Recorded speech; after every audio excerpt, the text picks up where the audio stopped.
This meeting is being.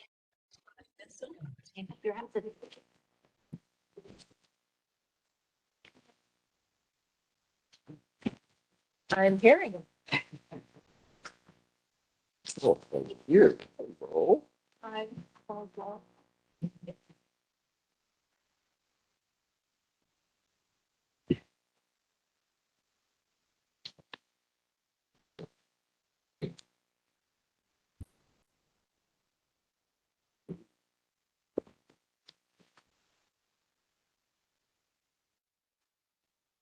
Good evening and welcome to the regular meeting of the Mililani-Waipi'o Melemanu Neighborhood Board.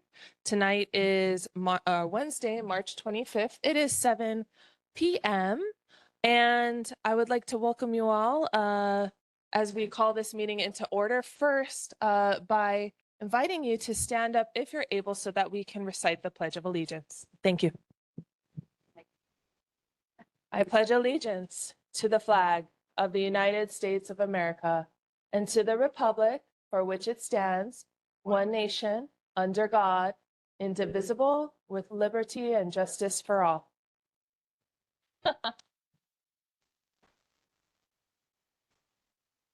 Okay. Again, welcome everyone to tonight's meeting. Just have some quick housekeeping to go through tonight. Again, this is a public meeting. It is being recorded on Olelo and on YouTube. This is a hybrid meeting, meaning that the meeting is both available here in person at H Building of Mililani High School, as well as online. We have board members in person and online, as well as members of the public here in person and online. So just so that we can manage this meeting, with mutual respect and decorum, I do ask that you raise your hand so I can recognize you as we go through the agenda tonight. Before we do roll call and quorum, I do want to make a quick announcement. Since the state of Hawaii is still under an emergency proclamation, our neighborhood board and the city neighborhood commission office received a request from the state of Hawaii to provide a presentation on the Kona Low emergency response and recovery. So in accordance with that emergency proclamation, we are accommodating that. It will be listed after the HECO presentation tonight under the presentation portion of the agenda. If there are any questions and concerns about this determination for allowing the state of Hawaii to provide a presentation on the Kona Low emergency response and recovery, please direct all questions to the City Neighborhood Commission office. With that, I'd like to recognize our neighborhood assistant, Rachel, so that we could establish roll call and quorum. Thank you, Rachel. Thank you. When I call your name, please let me know you're present. Bass? Present. Thank you. Hermati? Present online. Thank you. Flores? Absent. Freed? Here. Thank you. Gustafson? Present. Inouye? Present. Thank you. Kanehe? Thank you. Paapana Aki? Present online. Thank you. Kim? Absent. Kennard? Present. Thank you. Pupuka'a? Here. Thank you. Sarsha Lee? Absent. Marilyn Lee? Here. Thank you. Nagamine? Here. Thank you. Alex Ozawa? Absent. Catherine Ozawa? Here. Thank you. Park?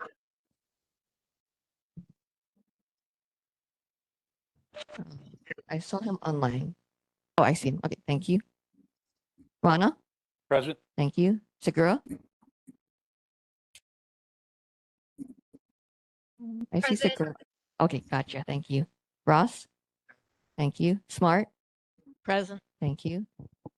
Servicina? Present online. Thank you. Williams? Present online.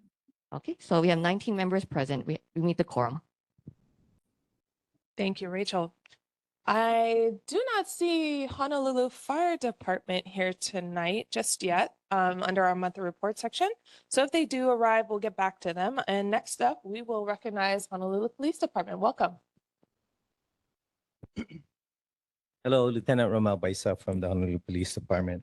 Reporting for the previous month, February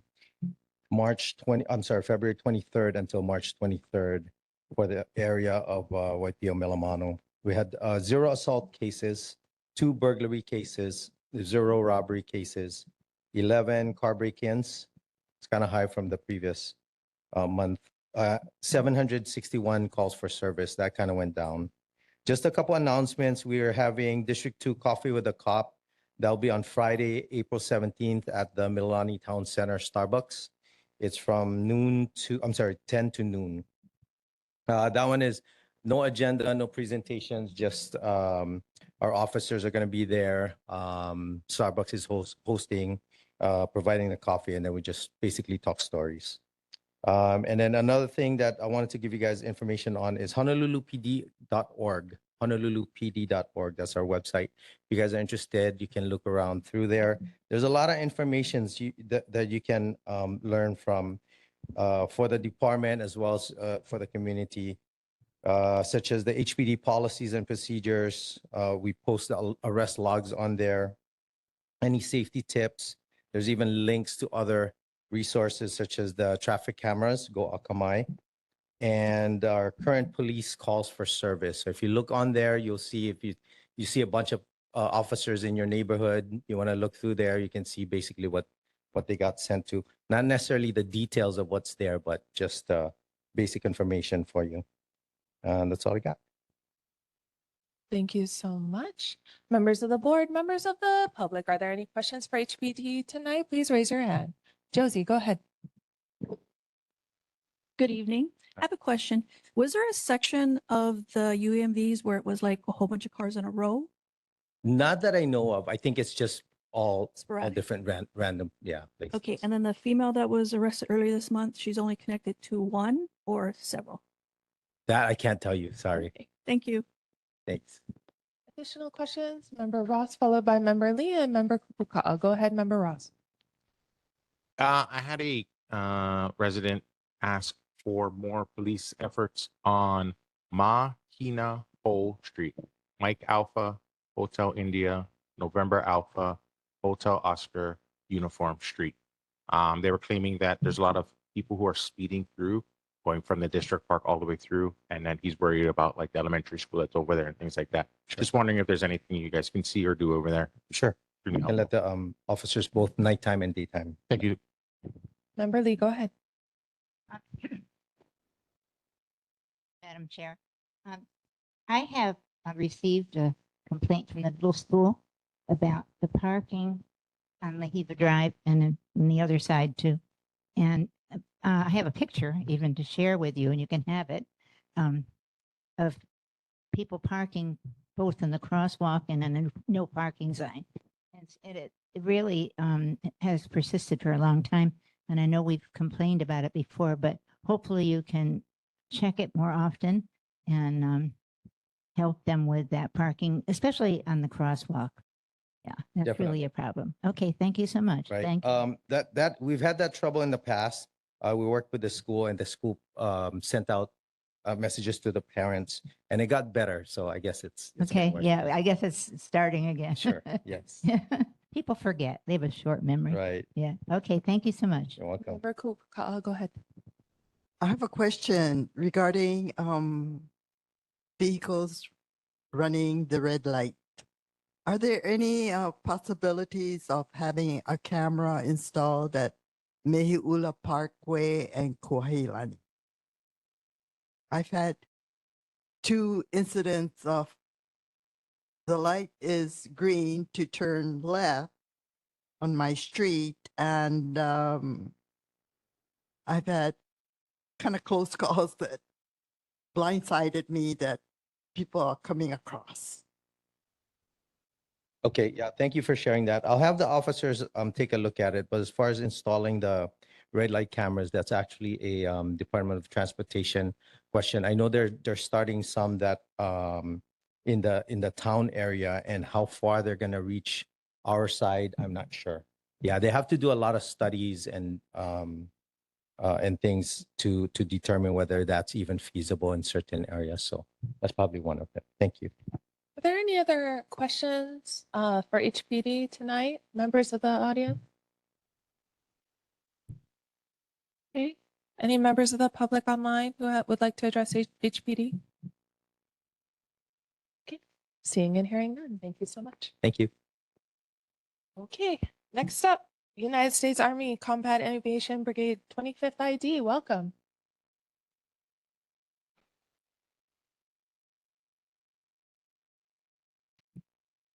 Good evening, Captain Katie Kolb, 25th Combat Aviation Brigade. Hope everyone is staying safe and dry after all of the crazy weather we've had. I'll start with the talking points that I have, and then I'll revisit some of the RFIs that we received last month as well. For the first talking point, there is an upcoming job fair. U.S. Army Garrison is holding its next hiring fair on April 21st at the Aliamanu Military Reservation Gym, beginning at 8:30 a.m. and ending at 2 p.m. It's open to the public. There will be job offers and provisional hiring the day of the job fair. And if you're interested in advancing or applying in advance, you may apply online at www.himwr.com. There are other opportunities in business operations like golf, bowling, food service, and many more, as well as child needs services. If you are interested, again, that job fair is on April 21st from 8:30 to 2 p.m. Additionally, U.S. Army Garrison has published the March training advisory. Again, most of this training has concluded this time. However, in the next week, there is some training continuing specifically in the East Range with Ranger and Jungle Tactics. That'll be predominantly small arms blank fire that you may hear until the end of the month. There is some additional aviation training through the end of the month, daytime only, 6 a.m. to 6 p.m. So you shouldn't see any Army aircraft in the late hours of the evenings. And then on Schofield Barracks, there are artillery, mortar, and demolitions trainings going into the early days of April that we can disclose at this point. So that's 28 March to 4 April. And those will be both day and night live fires. So it'll be some later evening noises due to that. Again, if you would like to be added to the monthly training advisory list, please email usag.hawaii.comrel, that's COMREL @army.mil. And if you have any questions or would also like to be added to the distribution list, you can do so by calling the community concern line at 808-787-1528. In April, we will have more prescribed burns. Specifically, the dates are April 13th through 19th. As a reminder, prescribed burning is one of the most effective tools in managing the spread of wildfires, and it enhances the protection of endangered plants and animals. The Army has received approval from the Hawaii State Department of Health's Clean Air Branch and has coordinated with the U.S. Fish and Wildlife Service to ensure all state, federal, and Army requirements are met. Operations will only take place during daylight hours, and Army wildland firefighters will remain on site each night to monitor the area. For questions, you can call the Army's Public Affairs Office at the new Community Concern Line, as previously briefed. And then one last event, U.S. Army Garrison MWR is proud to present the Concert on the Lawn featuring live music by the 25th Infantry Division Band. This concert will be held at Palm Circle on Fort Shafter on March 26th from 6 to 8 p.m. Enjoy a relaxing evening with smooth jazz and island reggae in an outdoor setting. And don't forget to bring your lawn chairs and blankets. This event is open to all DODID card holders and their families. Again, any concerns that you all have, the community concern line to call is 808-787-1528. And as answers to previous month's RFIs, the first one we received was by board member Ann Freed regarding the training advisories and asking for specificity in terms of the prescribed burns. As it stands right now, the only dates that are planned for prescribed burns are April 13th through 19th. However, of note, it's weather permitting, and if conditions are not favorable, then those dates will shift accordingly. As we have that fidelity, we'll brief that to you all. The second RFI we received was from board member Skylar Ross regarding a potential homeless encampment. We have notified our Department of Emergency Services, and they are monitoring that area. We appreciate the community continuing to keep us informed. military police will conduct routine patrols of that area and coordinate with appropriate partners to address these situations. We will continue to coordinate with existing points of contact and share updated information if additional outreach is needed. But we do appreciate and thank you all for keeping us aware of those. And then finally, the board chair, Danielle Bass, had our last RFI, which was specific to how many calls and queries were received during the January, if I'm correct, Kona storms, which is crazy that we've had. I mean, at the time, we didn't know, obviously, that we would have such crazy weather recently. However, looking back into January's logs, there were 5 phone calls during the time frame in question.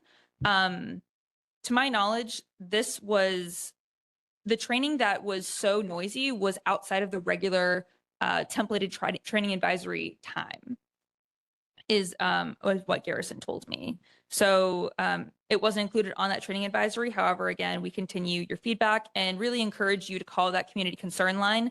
However, if you do, there's a note here, please make sure to, as best as you can, take detail of the type of aircraft, right? It really helps us kind of narrow in and track which flights are flying where. If you can provide the time, location, and types of aircraft, if possible, take a photo if you can, and you can email them to that email address. It is, again, usag.hawaii.comrel@army.mil.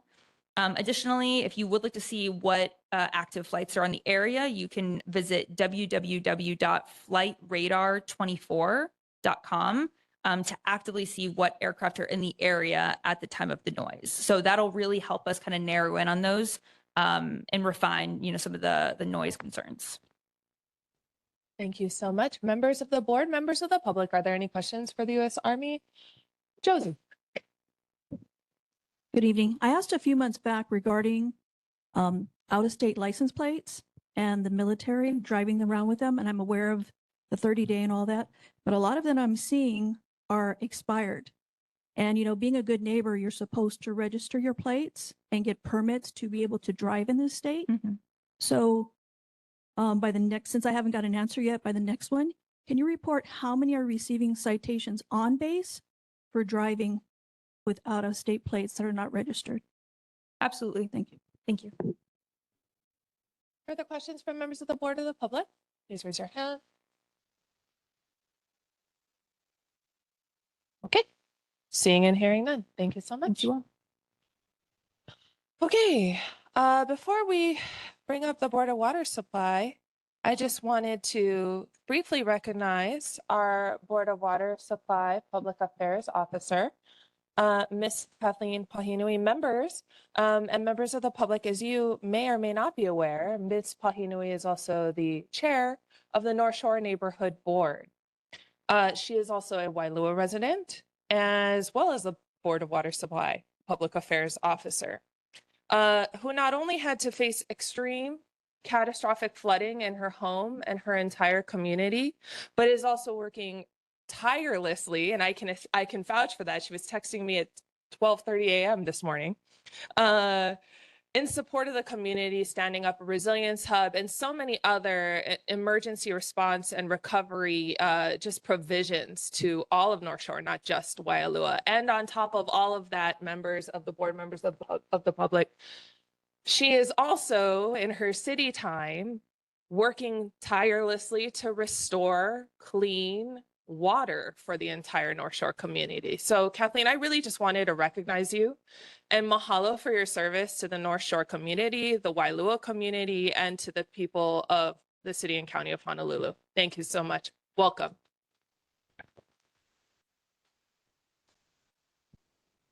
Never want to live through these last 2 weeks. It was brutal. The good news is we just lifted the boil water notice a few hours ago, so we're all clear, thank God.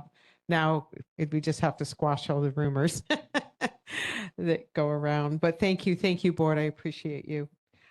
Just no main breaks to report, yay. And just wanted to remind everybody, we have Detect a Leak Week coming up. And that is going to start on April 11th here at Town Center in Mililani. So we will be out there at Town Center. Come by and say hi to us. I will be giving away bags and Detect a Leak Week tablets, the little dye tablets for the toilet and information. And if you should find a leak in your toilet flapper, it's very easy to change a flapper, and City Mill is right there. Just take in your old one and they'll match it. And don't forget as well, we have rebates and things like that. And then at the end, we wrap up at Kahala Mall on the 18th. So the week of the 11th through the 18th is Detect a Leak Week. So we really do encourage everybody to come on down and visit and talk to us about any questions you have regarding the water. The other thing, because of the boil water notice recently, I just wanted to remind people, you can get your water quality report online. Go to the home page. Right there, it says water quality, a drop-down menu. It says get your water quality report. Click on that, type in your address, and you're good to go. And it'll tell you what it is. EPA recently, federal law changed a couple of years ago, and now we publish the water quality report twice a year. And generally speaking, the information really doesn't change. It's pretty much the same. And the only time we put anything new in there is if we discover a contaminant that we haven't discovered before. And then, of course, if you would know about it well before the water quality report came out. We would be alerting you.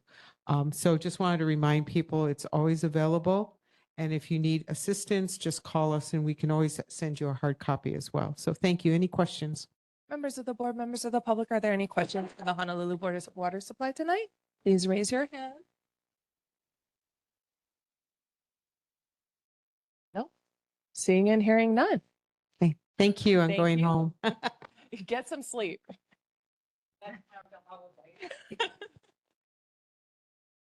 Okay, I did receive word from Sherry at the Hawaii School Facilities Authority. She's not able to meet with us tonight. She will be here again for our April meeting.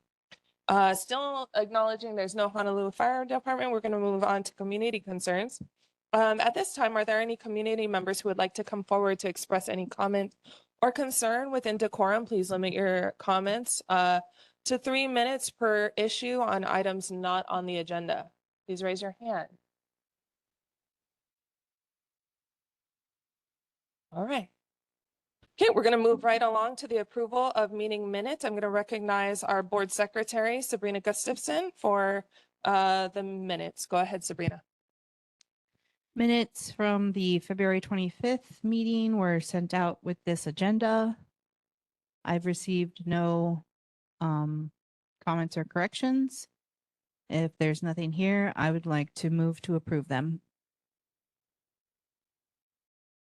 Rachel for the vote. Okay, just want to double check that no one has any amendments or corrections to the minutes, right? Okay, so with no amendments, we pass the minutes as written. Thank you. Okay, so passed. Now we're going to go into presentations. Members of the board, members of the community, I'd like to welcome the Hawaiian Electric Company for a presentation on an initiative that they're leading on renewable energy zones. With us tonight, we have Kanani Imai, Ken Aramaki, and Colton Chang from Hawaiian Electric. Thank you for being here with us, and thank you for this presentation. Over to you. Thanks for having us. Okay, so we're going to do a PowerPoint presentation. Thanks again for having us. I'm Ken Aramaki. I'm the Director of Integrated Grid Planning at Hawaiian Electric.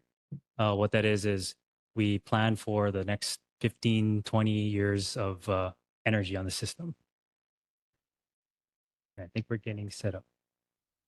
Okay, next slide, please. So as you may know, Hawaiian Electric, we're striving towards a 100% clean energy system. And we need to get there by 2045. In order for us to get there, there's a lot of things that we need to do onto the system. Next slide. So what we're here to talk about today is this concept called RES, or Renewable Energy Zones. And what we're trying to do is find areas that are large enough to host, a project or multiple projects together, so that we can better plan the system to accept that power from certain areas. So what currently happens is when developers come and they add power to the system, it's wherever that's kind of available, and there's a new, for example, a line added just for that one project. This renewable energy zone, we're looking to make it more efficient and look at maybe co-locating and having more common infrastructure being used so that we're not putting more than we need to. Next slide. And so this supports the state climate goals. So Hawaii has a net zero carbon mandate by 2045, where this helps to expand grid capacity and modernize infrastructure. And we were directed by the state as well as our Public Utilities Commission to designate 2 of these zones by June of this year. Next slide. So I kind of mentioned these, but res benefits, this is more of a proactive approach to planning the system. And then it can be a more kind of centralized planning function where common infrastructure, again, is brought to multiple projects versus multiple projects having multiple infrastructure. Next slide. So we have 8 sort of zones that we mapped out. And that was across the island. That was like an initial study that was done to look at where the potential for renewable energy is around the island. And what we're trying to do now is down select to these 2 reses. And where we currently are is we have 4 prioritized reses. And one of them is this area. Next slide. So in our down selection process, we have what's called a community working group. We work with these community members who are also very knowledgeable about the energy space to help us to work on criteria as well as weighting factors so that we can use data, this kind of a data-driven process to prioritize what zones. And now, again, we're at 4 zones. Next slide. So, so to get to 2 is we really want the community to provide input.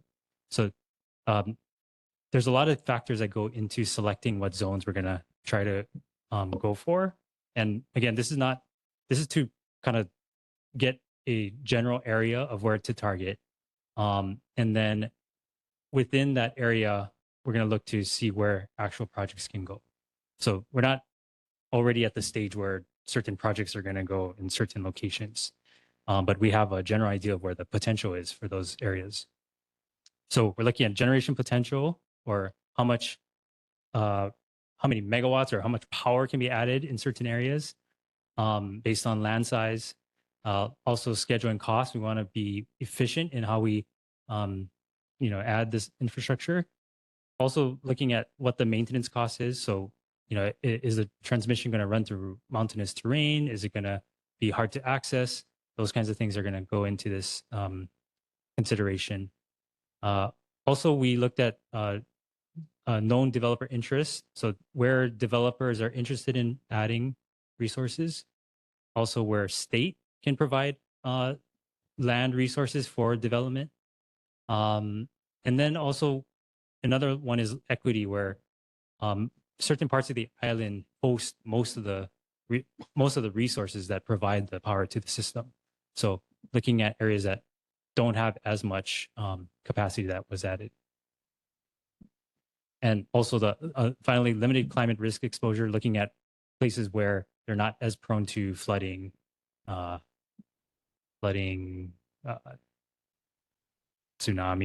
and fire, I believe. Okay, next. So we developed a website so that what's shown in purple are the 4 zones, the 4 current prioritized zones. And there's a QR code on the top, which will be also on the last slide. On this website, you can anonymously put a pin and put a comment there, and you can zoom in pretty close, and you can put a pin and say, whether this area is a good area to put a renewable resource or not a good area to put a renewable resource, or any other comment you have for this. Next. So this was to kind of notify you about this res work that we're doing, but we're going to have a more in-depth public meeting, one at LCC, but the one for here, oh, sorry, yeah. The one for LCC or this area is on April 6th, 6 to 8:30. I can't see that far. And then we also have one April 9th for the Windward side. But at these meetings, we're going to be, it's going to be all about this. And so we'll have a longer presentation, more details. We'll have the map that you can provide comments on. And then, we'll have Hawaiian Electric staff there to take questions on this process. And that's it. Any questions? Okay, thank you so much, Ken. Members of the board, members of the public, are there any questions for Hiko? Mary, go ahead. Okay, so I know that they're pushing renewable, but I'm definitely interested in reliable. Sometimes I feel like I'm in a third world country with all the brownouts and stuff. I see that we're being offered LNG, and that's reliable. So I'm wondering, what's the plan for bringing in LNG? And hopefully we will. Can I take that question? Yeah. We got my boss here to take that question because it's really fresh. Come on down, Colton. Thank you for the question. I'm Colton Ching. I also work at Hawaiian Electric with Ken. So the question about liquefied natural gas or LNG, probably saw it in the news, read in the paper, a lot of articles about it recently.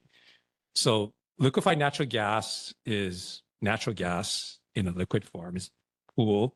It's a way to ship natural gas very efficiently over long distance. The state of Hawaii, led by the State Energy Office and the Governor's Office, has been really leading this effort to identify whether state energy policy should shift again. This would be the third time that we've tried to look at LNG to see if it makes sense as an energy policy for the state of Hawaii. So for us at Hawaiian Electric, we're open to it. We see LNG as another option for us to use to run our power plants, run other uses, engines that consume some kind of fuel, to do so cost effectively with lower emissions that can offset oil, diesel, other types of liquid fuels that are being used today and not as a substitute for the renewables. The RPS, the renewables portfolio standard, is something that we still have in law. We still need to comply with it. But over the next 20 years, 19 years, until we get to 100%, we're going to be burning some kinds of fuels other than renewables in that time being. And we're open to the idea of burning a fuel that's lower in cost and that has less emissions. Having said that, we want to make sure that the state policy is there over this 20-year period to support this, because a whole bunch of folks are going to have to make big investments if we're going to be using that fuel. So we're very open to it. We're very supportive of the potential use of LNG. At the end of the day, that policy needs to change. And that fuel, if it does come to Hawaii, it needs to make sense for our customers, right? If it's going to come to Hawaii and it's going to be more expensive than the fuel oil that we burn today, then that doesn't make sense for us to use that. So we have to see what comes out of this, but we're more than willing to look at that option. Further questions? Sabrina, go ahead. I have a couple questions kind of centered around this project. The first one is, you'd say you want to achieve a net zero carbon economy by 2045. Currently, what's the percentage of energy used? I know I think we don't use H-power anymore, but we have solar farms, wind farms, imported oil. What's that percentage right now? And what are those percentages going to be at 2045?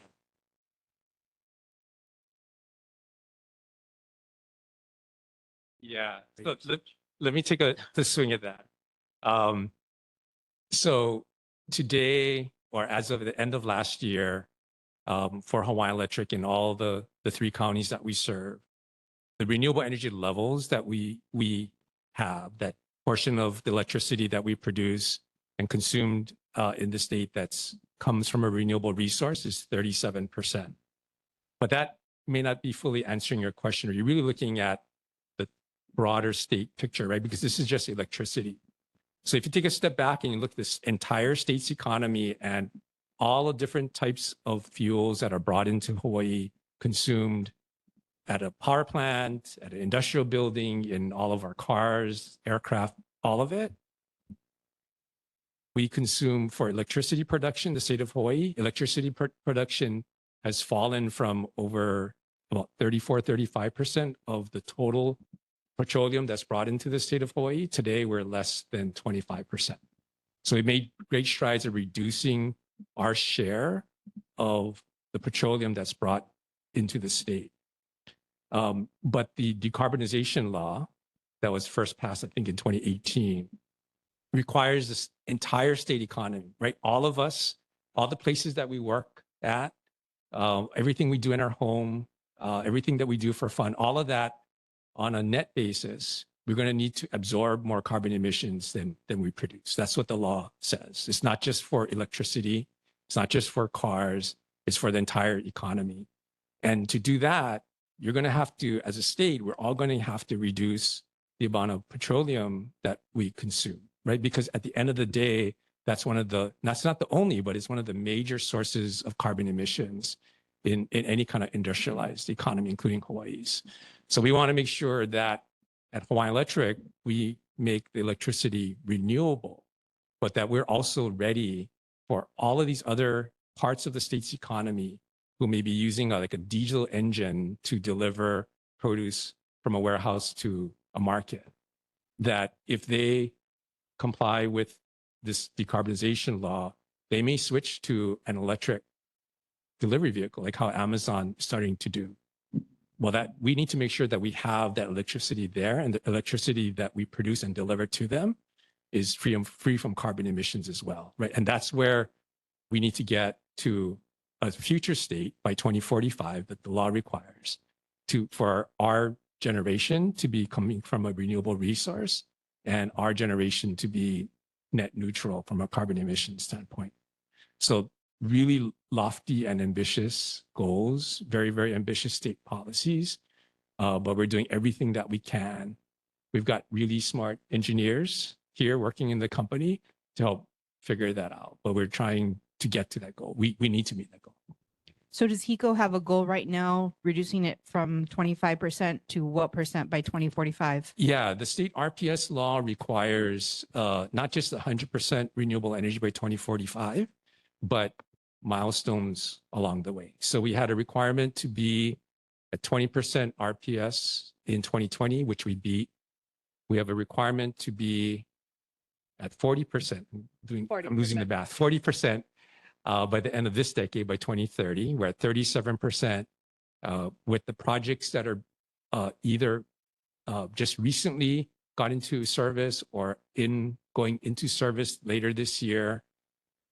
With those projects now being able to produce renewable energy for an entire year, we anticipate getting to that 40% a couple years early. We want to stay ahead of it. After 2030, our next goal is 2040, where we need to achieve an RPS, or that percentage of generation that comes from a renewable resource, to be at 70%, 70, and then ultimately 100% by 2045. So when we're talking about these renewable energy zones, these are currently HECO customers that are going to be switched over to a different type of infrastructure?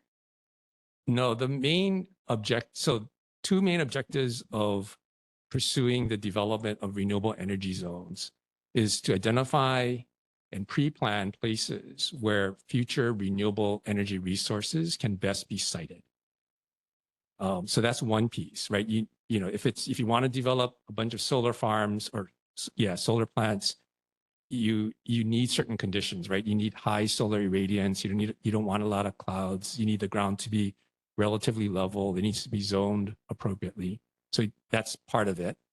But the other part that's really a big driver to this is those places where it's things like solar power may be more abundant, we may not have the right infrastructure, infrastructure there to connect those generators to the rest of the island's grid.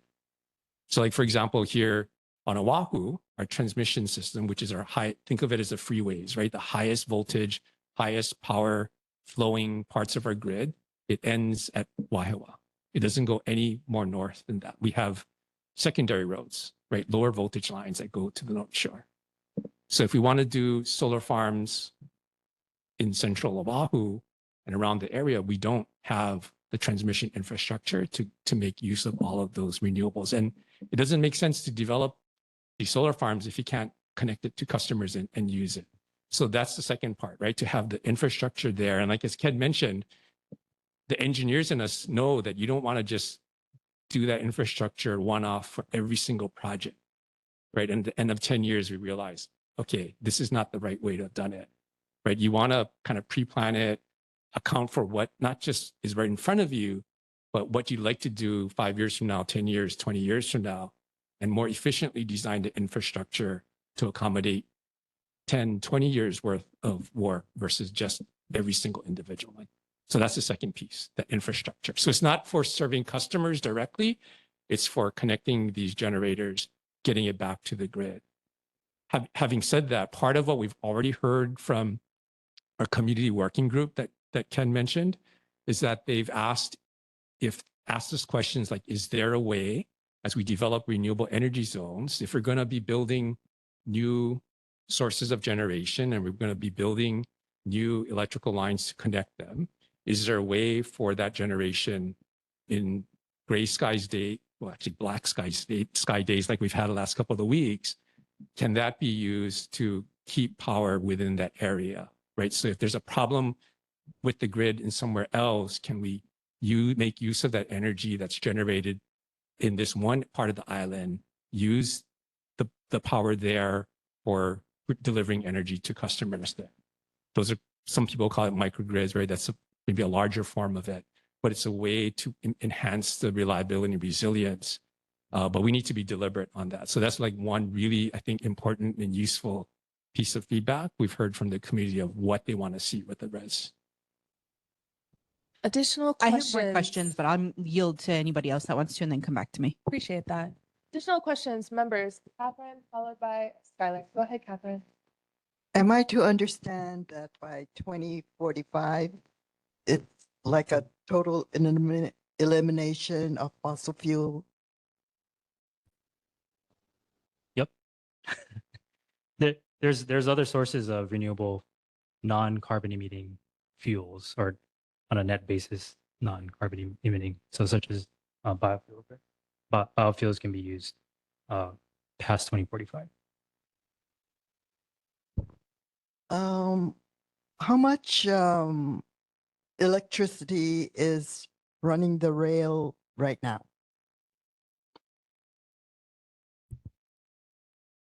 Right now, it's really low. It's like in terms of power, they're using probably around 5 megawatts or so. Maybe a little bit more than that. At full build out, 2030 plus, where the line runs all the way from Kapolei all the way to, can I still say it, Ala Moana Shopping Center? Yeah, okay. Contractually obligated. Right. At that full build out, HART estimates their total power usage to be just a little over 30 megawatts, 30, which is a lot, but in relative terms to this island, the maximum use of power in the evening right around now is around 1,100 megawatts. So very small relative to. So what does that come into the bill for a monthly use regarding this running of the rail? Their bill? Bill. Yeah. So the power that's used by the city's rail system, Skyline, they're just like other Hawaiian Electric customers, right? So they will pay their electric bill. Yeah. Okay. Member Ross, you had a question. Okay, sorry, but I'm reviewing your PowerPoint. First question I have is, you stated on the 8 groups that all you're doing is doing an analysis of solar resource potential.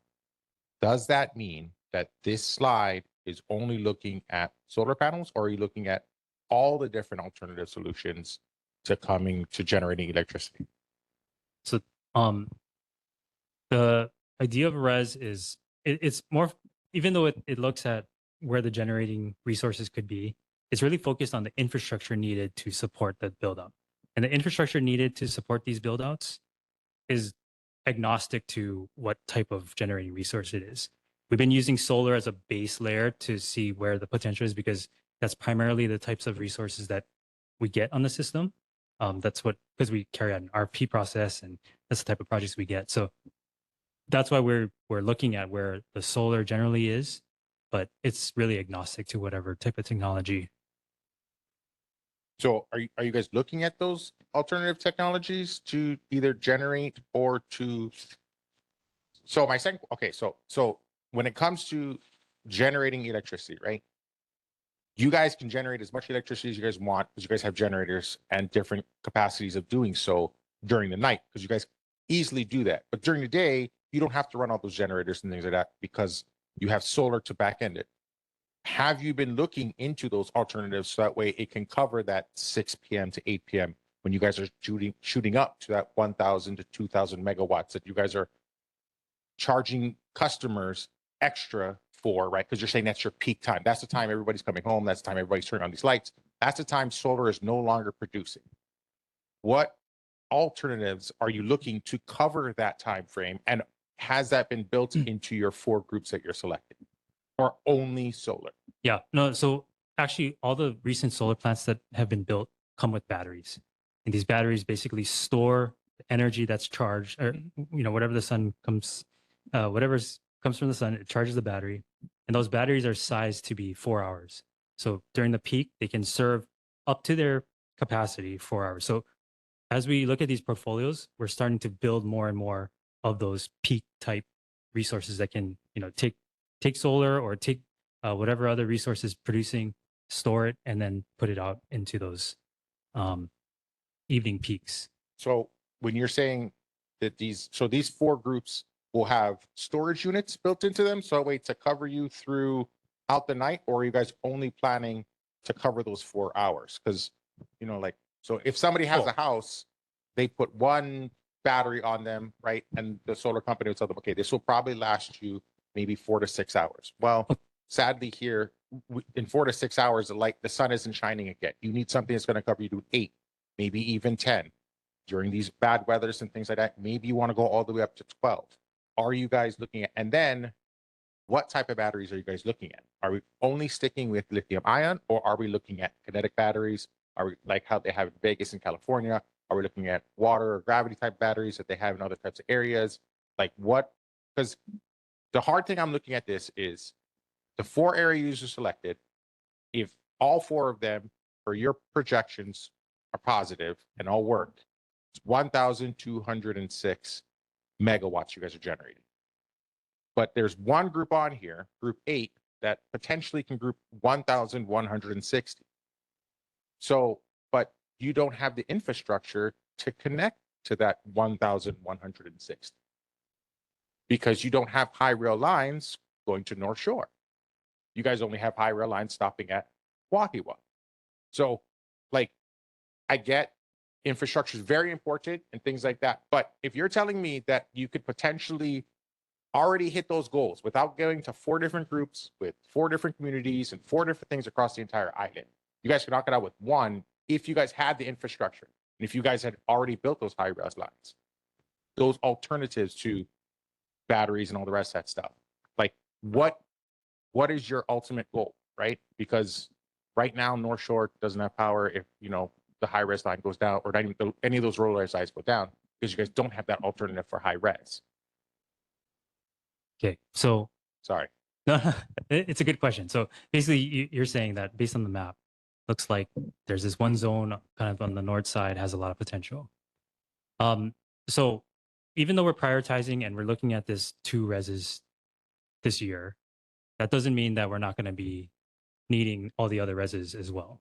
And what's shown as the potential is like the hypothetical maximum that can be added based on various factors, but really covering every part of those areas that align with that criteria, which is, I mean, everything's possible, but it's not possible. So we're going to need more areas and resources than these first two. Your question about the why not just do the top one, basically, right?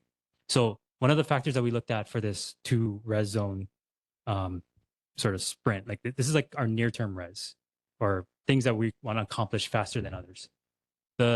To add any resource north of Wahiawa is going to take a lot of time and cost just for that first increment.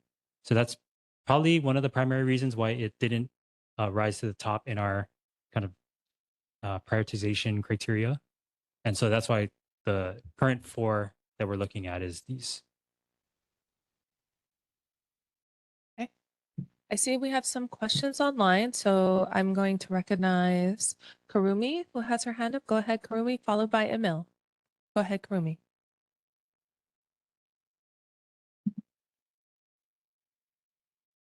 You're muted, Karumi, unfortunately. Go ahead. I'm sorry. I'm gonna. I guess a lot of my questions were already answered by my colleagues. However, I do have one remaining one. It is this: how realistic is your plan, and do you have, comparatively speaking, somewhere else in the world or in the United States that has already started a similar endeavor and is arriving at success? Yeah. So this res, as much as we want to take credit for it, this is not our, it's not born out of Hawaiian Electric. The res process is actually something that industry-wide they are pursuing in the US. They are having success in Australia. Australia is another kind of like us, but just like a large island, lots of solar. So they also pursue these types of reses. I'm going to just jump in here real quick, just for clarification, right? Earlier it was said that the state of Hawaii asked Hawaiian Electric to come up with this res. And you, Hawaiian Electric, a utility, are required by, I'm guessing the state of Hawaii, that's the Public Utilities Commission, where you need to report back what the ideal locations are for not just HECO, but really the grid of Oahu. Am I correct in that clarifying? Yeah. That's correct. Okay. And I guess my second clarification question is there talks about, these goals of 100% by 2045.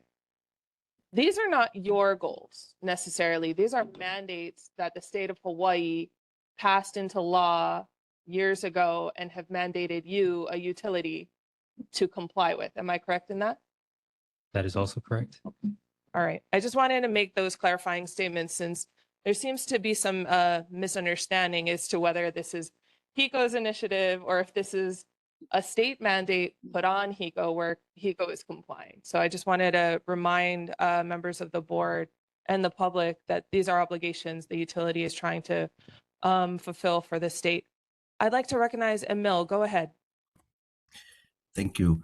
I just wondering if you are considering nuclear reactors, maybe floating kind, similar to what military is already using in Pearl Harbor, or why not? So the nuclear engineer is going to answer that question. So currently we're not. We were part of a state-led task force to take a look at nuclear power as an option for Hawaii.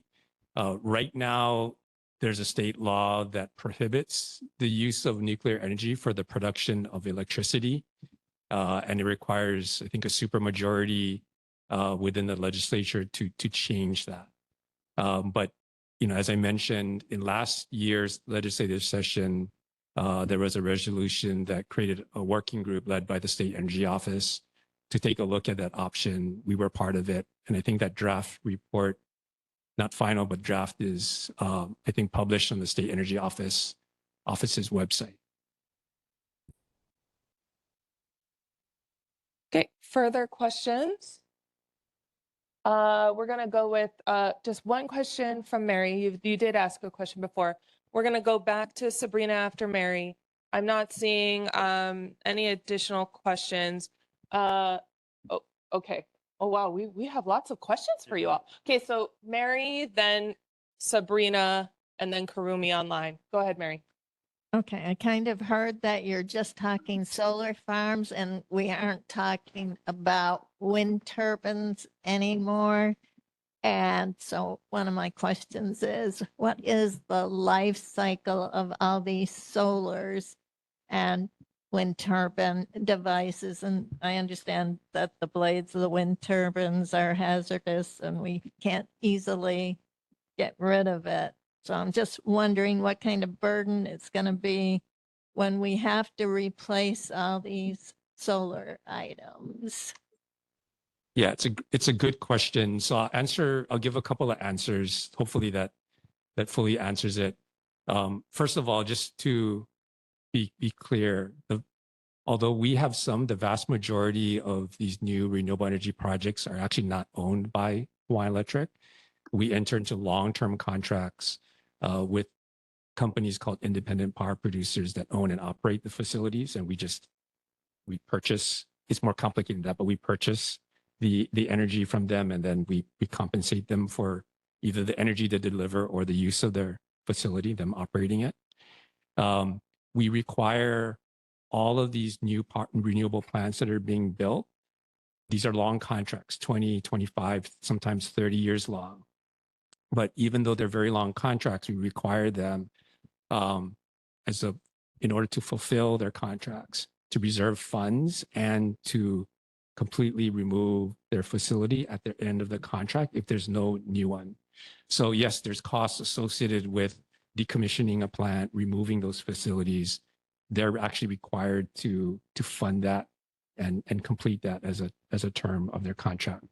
The actual aspects of it, right? There's rules that govern the removal process, and then where you can dispose of it or what you need to do, as an alternate to disposal, in treating different pieces of equipment, turbine blades, gearboxes, solar panels, batteries. They all have special requirements on what you can do with them at the end of their life. Sabrina. I think this presentation needs a little bit of PR help, or I'm missing something, because it seems like HECO's coming to the ball late, because we already have solar farms, we already have wind farms, but now you're saying we don't have the infrastructure to support them. So why would I pick my zone as a place that I need renewable energy resources when that means that I may get additional solar farms? It seems to be the theory is, if we build it, maybe you'll get it in the future. We don't know how. We don't know who's going to do it, but maybe it'll be there. So why wouldn't we want to put this infrastructure where these solar farms and wind farms don't exist currently? Okay. So right now we're at 37% renewable. Into the future, as Colton mentioned, things are going to start to be electrified. So we're going to be adding more needs onto the system as we get towards 2045. So it's not just maintaining what we have today and keeping that there, but it's a combination of adding more demand on the system, which requires more resources. Plus, we're going to start to look at retiring or replacing or displacing the use of fossil fuels throughout that process, which then requires more resources to be added. So right now where the solar farms are generally places that infrastructure already exists and they're adding to that area. But we're getting to a point where it's getting harder and harder to do that. So more power or energy or resources are going to be needed to be added to the system that are probably further away. And instead of having them added in, sort of near each other, but disparate and having multiple lines going out, we're trying to plan for areas that are kind of co-located together, and we're bringing infrastructure that's common to them. But if you put this infrastructure there, then the solar farms and wind farms have to be there, right? Oh, okay. Yeah. So We do okay. So as we plan this, so we're not going to start tomorrow. We're not going to start breaking ground tomorrow. We're going to have some surety that things will be built there. It's not going to be exactly a build it and they will come, but we're going to have to find ways to have people or have developers that are ready to be built to build in these areas so that we can start that infrastructure. This board has supported many, many of solar projects that we've seen killed over the last 10, 15 years because the community's not responsive to it, respective to it. HECO can't support it, whatever. So it seems like we need developers to work first and tell us, yes, we can put these solar farms here. Let's build the infrastructure. I'm done. Thank you. I'm going to circle back to the projects because that's a part of a question I have later, but go ahead, Ken. Okay, so before we were mandated to prioritize by June, our actual process was to obtain bids, long-term bids in certain areas and build to those bids. But we're essentially required to start prioritizing and designating now. Okay. I see Kurumi has her hand up. So just a question for Kurumi, and then we're going to go back to Skylar. I don't see any other hands. So then I've been writing down a couple questions of mine, so I'll close out with about 3. So go ahead, Kurumi.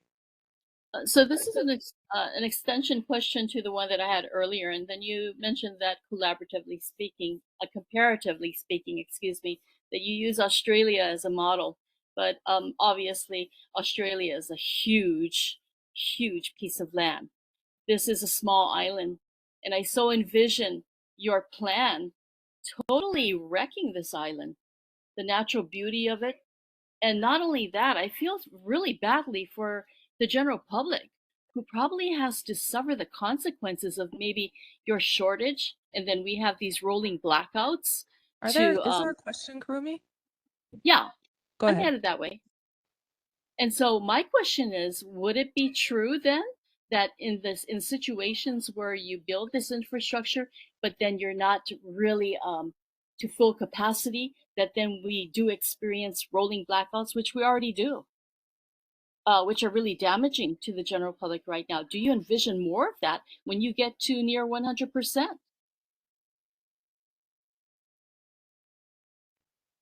No, I mean, so that's what our job is. It's to make sure that we are adding resources and making sure we have enough power, essentially, and serve reliably into the future. So no, we don't intend to have issues in the future. Okay. Member Ross, go ahead. I'm going to bring up an R word, rebates. Now, last year, December 31st, 2025 is the last time we could get solar and battery rebates. If every single house on Oahu and if every single business on Oahu had enough solar panels, battery backup systems, whatever it is, to completely come off the grid, and they're not using HECO, and you guys have now time to only do it whenever you guys need to do these things, it seems like that infrastructure payment's going to quickly pay for itself, less you guys have to do looking at these long-term independent power facilities to provide you guys power. Is that, if you're saying that, hey, we'll choose group 1, 4, and 5, you guys are now in res areas, because you guys live in those res areas, you all get rebates, and we'll figure out how to get you guys completely off that HECO power throughout the entire 24 hours a day. So you guys only need us as a backup. And then we can use your battery system. We can use your infrastructure and then we don't have to rebuild new solar plants because the amount of roofs that we have just in Mililani alone could easily cover a lot of that stuff. Is that something that you guys are also looking into? Yeah, so we actually looked at this scenario where every single family home, every MUD, multiple unit dwelling, had rooftop solar to fulfill their individual usage. And then for commercial properties, we assumed very aggressively that 25% of their usage could be fulfilled by their roofs. And for commercial properties, that's pretty ambitious because a lot of times they're very dense users of electricity, and a lot of times they don't have big roof spaces that in proportion to that. And when we did that for places like Oahu, even that didn't produce enough electricity to serve the entire island. So that was a very kind of simple exercise just to kind of see like where we would land, and we didn't have enough resources. So that really kind of underscored the fact that any energy system plan for places like Oahu is going to require a combination of distributed stuff on people's homes and businesses' roofs, but that includes batteries plus larger grid scale resources. And it's only with a combination can we get to 100% in places like Oahu. We also got to figure out as a state. So he talked about the rebates. I think you're talking about the federal tax credits. Yeah. So the federal tax credits for own system ended, systems that people purchased that ended, that those tax credits sunsetted at the end of last year.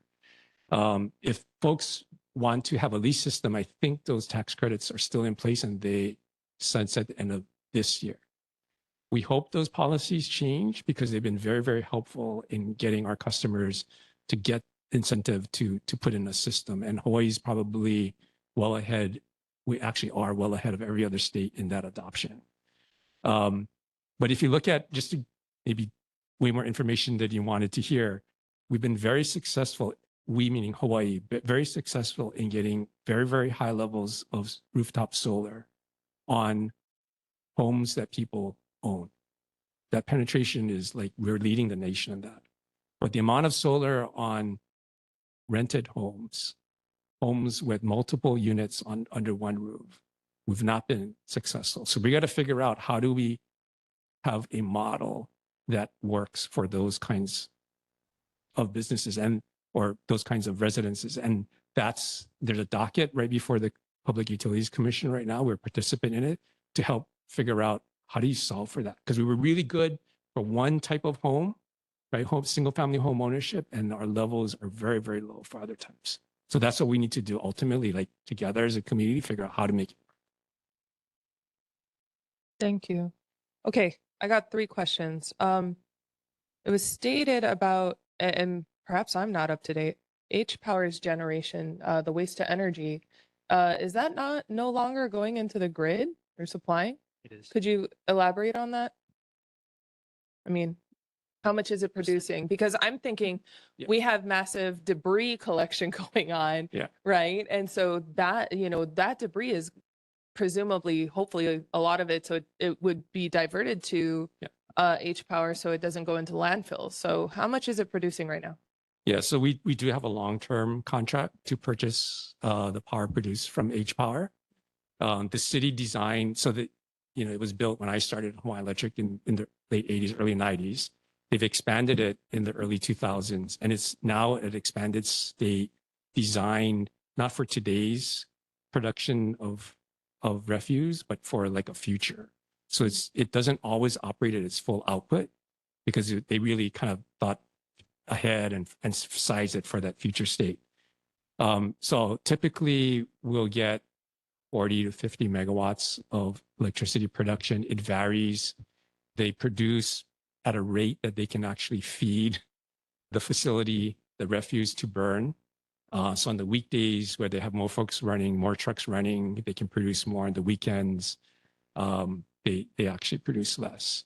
But generally speaking, it's around 50, sometimes 60 megawatts.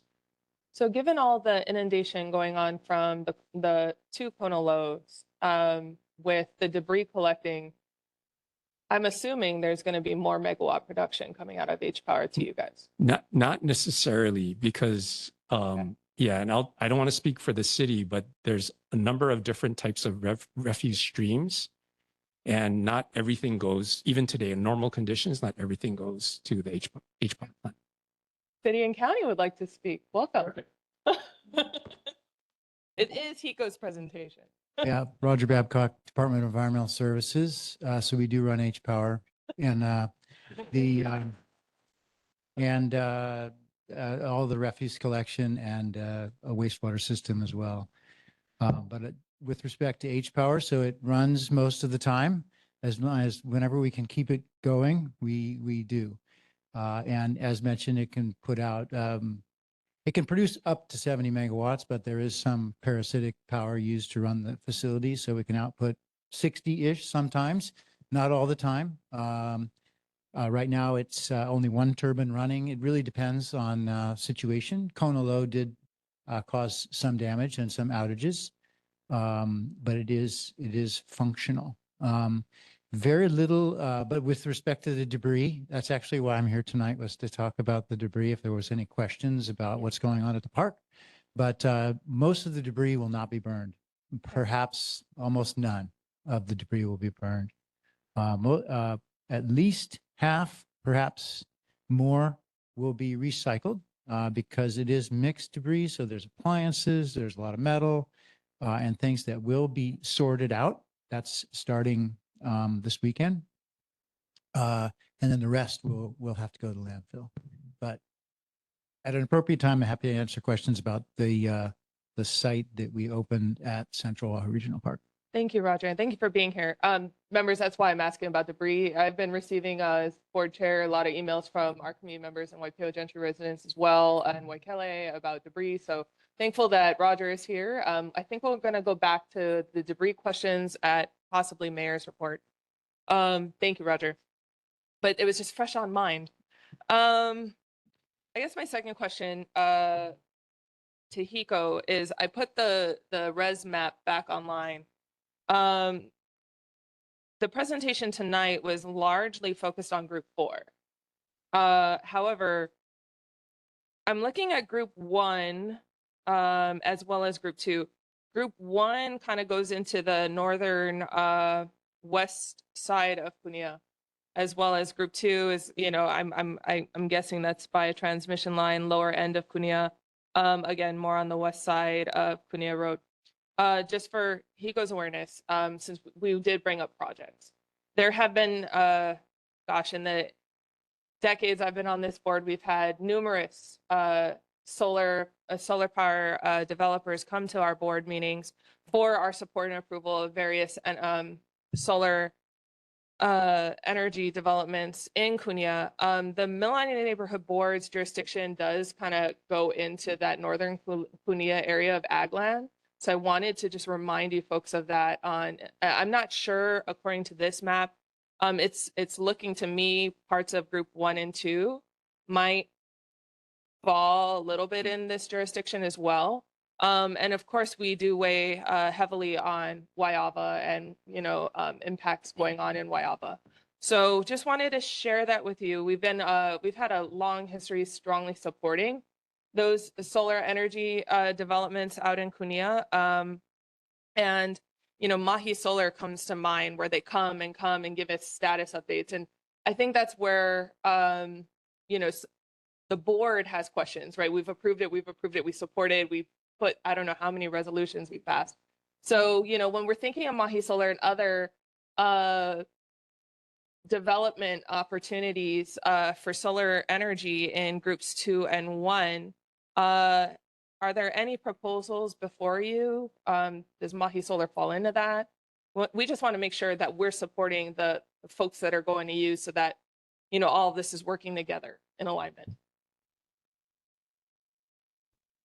Yeah, so Mahi Solar in particular, they bid into our latest round of RFPs. And so they're still, they were selected through that process. And so right now we're in, I think, contract negotiations, or even filed with the PUC. Yeah, so right now it's with the PUC to rule on that project. And then if it's accepted, then it'll start the engineering, design, and construction process.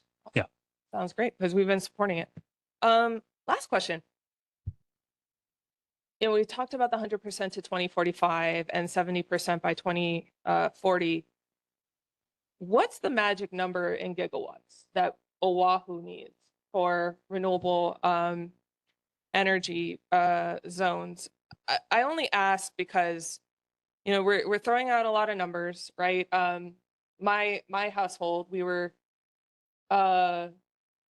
lucky enough to buy a home right after COVID here in Mililani, right? I'm Mililani born and raised. We bought a home. It had net energy metering, so that's even more lucky.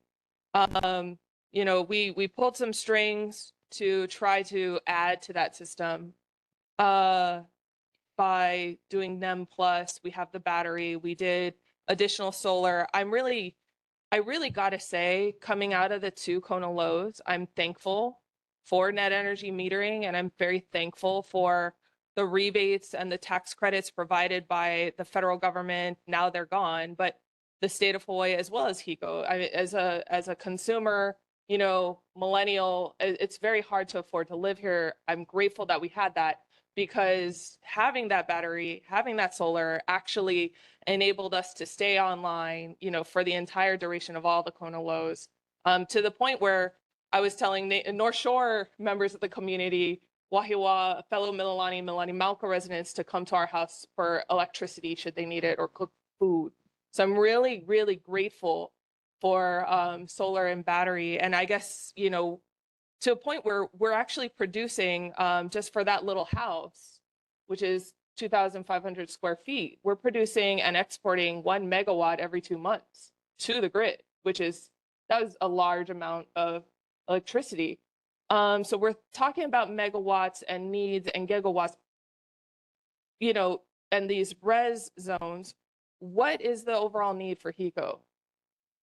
So, very impressive. I think what you're actually outputting is it's 1 megawatt hour. Yes. So there's a difference between megawatt and megawatt hour. Yes. Or kilowatt or kilowatt hour. So kilowatt hour, which is what you basically pay for, that's one energy unit. So that's how much is used kind of over a period of 1 hour at that magnitude. When we look at power only, that's where just the kilowatt part comes into play, or megawatt. So, and okay, now you're asking an engineer for exact numbers, which is really hard. Sorry, calculator's not going to help this one. When we look at megawatts, so like Skylar was talking about, a solar farm. So solar farm plus batteries has, let's say, 100 megawatts. That 100 megawatts can provide, you know, it has a 4-hour battery, but maybe has another, you know, 1 or 2 hours, because it can produce so much sun during the peak time. So it has about 6 hours at 100 megawatts. So that's 600 megawatt hours. If you think about that in terms of like a firm generator, that's 100 megawatts. That can produce 100 megawatts for 24 hours. So that same sort of megawatt that we're looking at is now can last much longer, or I guess 4 times longer than the other one. So where am I going with these numbers? When we look at solar, the number of megawatts that are needed for the solar build outs, they're going to look much higher than what would be needed as a firm build out, because it's looking at capacity of that single point in time versus the amount of energy that's needed throughout the day. How else can I explain this? What's that magic number? What is how much gigawatts? How many Yeah. gigawatts? do you get? Yeah. So right now, here in Oahu, over the course of a year, all of us that live here consume in total about 7,000 gigawatt hours, right? Or 7,000 megawatt hours, or 7 million kilowatt hours. So it's a lot of energy that we use over the course of the year. Typical home, we consume 500 to 600 kilowatt hours every month. So times it by 12, right? That's how much each typical single family home. Daniel, your home is probably 3 times that, based upon the amount of solar that you have. But on average, it's that kind of consumption. And so to Ken's point, we when, you know, in the good old days when I didn't have gray hair, our traditional power plants, we had about 1,600 megawatts of power plants that could produce power 24 hours a day, 7 days a week. And when the load on Oahu was roughly the same at about 1,100 or 1,200 megawatts, those power plants, 1,600 megawatts of power plants were sufficient. today, where I do have gray hair, and to the future, when we're going to have a lot of renewable resources that don't produce 24 hours a day, 7 days a week, you're going to have multiples of them because we're still consuming power over the course of 24 hours, right? Less at night or after the evening peak, but we're still using electricity 24 hours a day. But not every resource is able to produce its maximum output 24 hours a day. And so where we had 1,600 megawatts of conventional power plants, we're going to have to build 3,000, 4,000 megawatts worth of solar and wind farms so that over the course of a year, it produces enough energy to meet our needs. And in fact, when we've done some of our Ken's folks did some of their long-term planning, they said even with those levels of solar and wind, because here in Hawaii, believe it or not, we still have seasonal effects, where in the early months of the year, like we are now, we tend to have less solar and less wind production. Even if we put in 4,000 megawatts of solar and wind, that may still result in us being short of energy during those low production months. So we got to build 4,000 to 5,000 megawatts, or maybe even more. Or getting back to the question about different types of power plants, that's why we still believe, even with all of these advances in solar farms, wind farms, even with battery storage, that there's still an important role for a traditional power plant that today will be burning a fossil fuel, but in the future will be burning a biofuel. We want that power plant, although it's a quote, a conventional technology, we want them to be the most modern that they can be so that they can be very, very efficient in the fuel that they do burn. So getting a Prius instead of a 1980 Cutlass Supreme, right, with much better fuel mileage, gas mileage. So you can burn the fuel, biodiesel or fossil fuel until then much more efficiently and be more cost effective for our customers. So that in combination will get us there. But even with those power plants that will be burning of fuel, we're still going to need 3, maybe 4 times as much nameplate power from all of these renewable facilities than what we had typically from a conventional power plant. This is the nature of the beast because they're not producing all the time. Thank you so much. Oh, you have a question?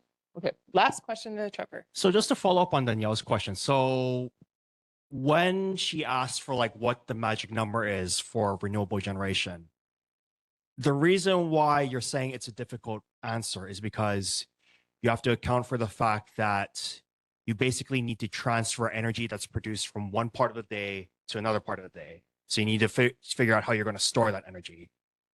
And you also need to, and because there's so much more fluctuation with solar and wind than there is with the conventional power plant where, you know, you could have 1,600 megawatts of power and then you could have like a quarter of that down for maintenance at any given moment and you'd be fine because we're only using 1,200 megawatts of power at any given moment at the most.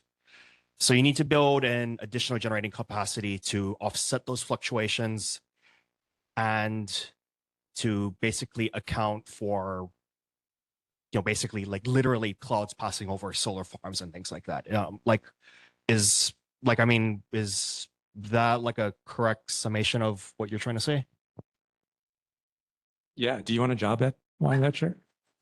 I mean, that's it in a nutshell, right? With the types of renewable resources that we have available to us here on the island of Oahu are what we call intermittent in nature. There's no, I don't want to say gas pedal, no accelerator pedal, no brake pedal where we can control what it does, right? We're at the mercy of what that resource is producing.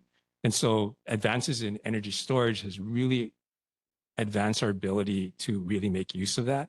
So rather than just not making of use if we have too much of it, we're storing it in batteries so that we can use it at other times. That helps with the fluctuations. It helps with preserving what's produced versus wasting it. And at the end of the day, that makes those resources, because it's more usable across the entire day, more cost effective for customers. So even though batteries may still be quite expensive, that expensive resource combined with something like a PV farm, a solar farm, can deliver electricity to our customers more cost effectively than if it was just solar. Thank you so much for this presentation. It was very informative, very enlightening. I think we all are going to take something back from this, especially the math lesson. So thank you.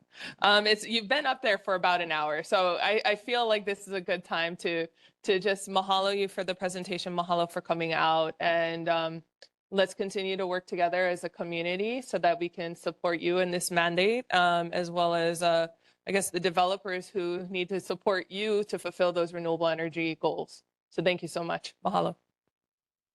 Okay, as I mentioned earlier tonight, pursuant to the emergency proclamation, we are allowing the state of Hawaii to make a presentation on the Kona Loa Emergency Response and Recovery. So I'm going to hand it over to Tony Schwartz, who's our governor's rep.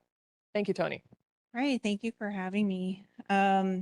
I want to start off by saying this is not all inclusive of everything that's going on. I'm focusing primarily on Oahu, even though the state has active and ongoing operations and efforts on the Big Island of Hawaii as well as Maui. But for our purposes with this board, I want to focus more on Oahu. And as Rachel knows, my information is changing by the minute. So even some of my slides that I have are now kind of obsolete, and I will try to get through this with giving you guys the updates that I've been getting on my phone all the way up until like minutes ago. So, hang in there with me. So the state of Hawaii, as well as the county and our federal partners, have been actively working through these Kona low storms that hit primarily right now, obviously the second one. They're currently assisting with damage estimates and cleanup. FEMA is here conducting joint preliminary damage assessments. The governor also formally requested yesterday a presidential major disaster declaration to unlock federal aid for recovery. The state also has emergency proclamations that were issued extending the emergency period through April 13th. Governor estimates the total of the damages to exceed $1 billion, and that includes roughly $100 million for the airports and $40 million for roadway replacements. As of March 24th, the North Shore is in a major recovery phase. While immediate flash flood emergency has subsided, the significant infrastructure and health concerns remain. So the current alert and safety, I originally was saying up there that the boil water advisory was in effect, but as you guys already know, all of Palava and Waialua has been lifted. Now, I know that the Board of Water Supply had water tankers, but I believe they're being removed. But the National Guard has 4 water buffaloes out there currently still, and I believe they're going to stay out there just in case there's a need for fresh water. Those water buffaloes are at Sunset Elementary, Waialua High School, and also at the elementary school. Okay, so cleanup operations, next one. I think you got it up, yeah. Emergency debris pickup. The City Department of Environmental Services began emergency curbside collection on Monday. Residents in those areas are asked to separate waste into 4 piles. It's the green waste, appliances, mud and rocks, and general cleanup debris. They're asking that you not place the debris in roadways, sidewalks, drains, but along the street. They're going to be picking up periodically throughout this time period. Also, the Hawaii National Guard is helping with debris removal at Otaki Camp. So I know that there's a lot of issues with potholes and the roadways, and the Department of Transportation asks those who see issues on the state roadways that they report it. And on Oahu, the number is on your screen. It should be the next one.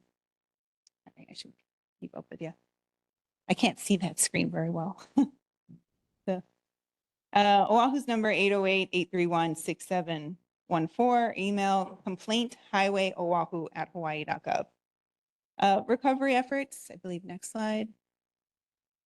So on the North Shore, there's a lot of volunteer opportunities happening right now. So the American Red Cross is seeking volunteers for disaster assessment and emergency supply distribution. They do require background checks, but if anyone's willing and ready to assist with these volunteer opportunities, we would highly recommend people do anything that they can to help right now. The Hawaii Food Bank needs volunteers to help package and distribute food. And people interested in volunteering can sign up at the link that should be up on the screen over there. It's hawaiifoodbank.org/get-involved/volunteer. There's also specialized cleanups happening, and I realize that there's a lot of church groups and community organizations, and we would just say exercise caution and judgment when you work with any groups that are not part of one of these major organizations like Salvation Army and American Red Cross and the food bank. But there is one 808 Cleanup that's a nonprofit, and they're organizing beach and community debris removals every day. So more information, 808cleanups.org/get-involved. There's also donation centers. Yeah, obviously the large ones, American Red Cross, the Hawaii Community Foundation, Aloha United Way, Hawaii Farmers Union, the Hui Foundation. All these larger agencies will take pretty much anything that you're willing to donate. But many of the organizations that are on the ground are strictly requesting cleaning supplies, mops, bleach, heavy duty gloves, buckets, and bottled water. They're also asking for hygiene kits still, but they do not need things like clothing. They said they have more than enough. Several community centers and local hubs are currently serving as primary collection points for physical supplies. The major one, the primary distribution point, is the Waialua Sugar Mill. And the Hui Foundation is coordinating the distribution of the donated items there. Also, there's the Waialua Community Association serving as a support hub. The Waialua Shopping Center near the post office is a distribution point for supplies and water. The Kahuku Elementary School is accepting recovery supplies, but not household items, just the things already mentioned. Makaha Community Center, open for donation drop-offs. The Farm to Barn in Haleiwa is serving as a supply pickup and drop-off point. And North Shore Salon and Spa is accepting and sorting donations from 8 a.m. to 5 p.m. Of course, there's many more, but those are the ones that we understand are doing a lot of the primary distribution. For monetary and food support, the Hawaii Food Bank, of course, they're coordinating emergency food distribution at locations like the Mililani Park and Ride and various schools. And the Stronger Hawaii Fund, which is managed by the Hawaii Community Foundation, is accepting monetary donations for help with long-term disaster recovery. And then, of course, there's the Salvation Army, providing meals and seeking monetary donations for ongoing family assistance.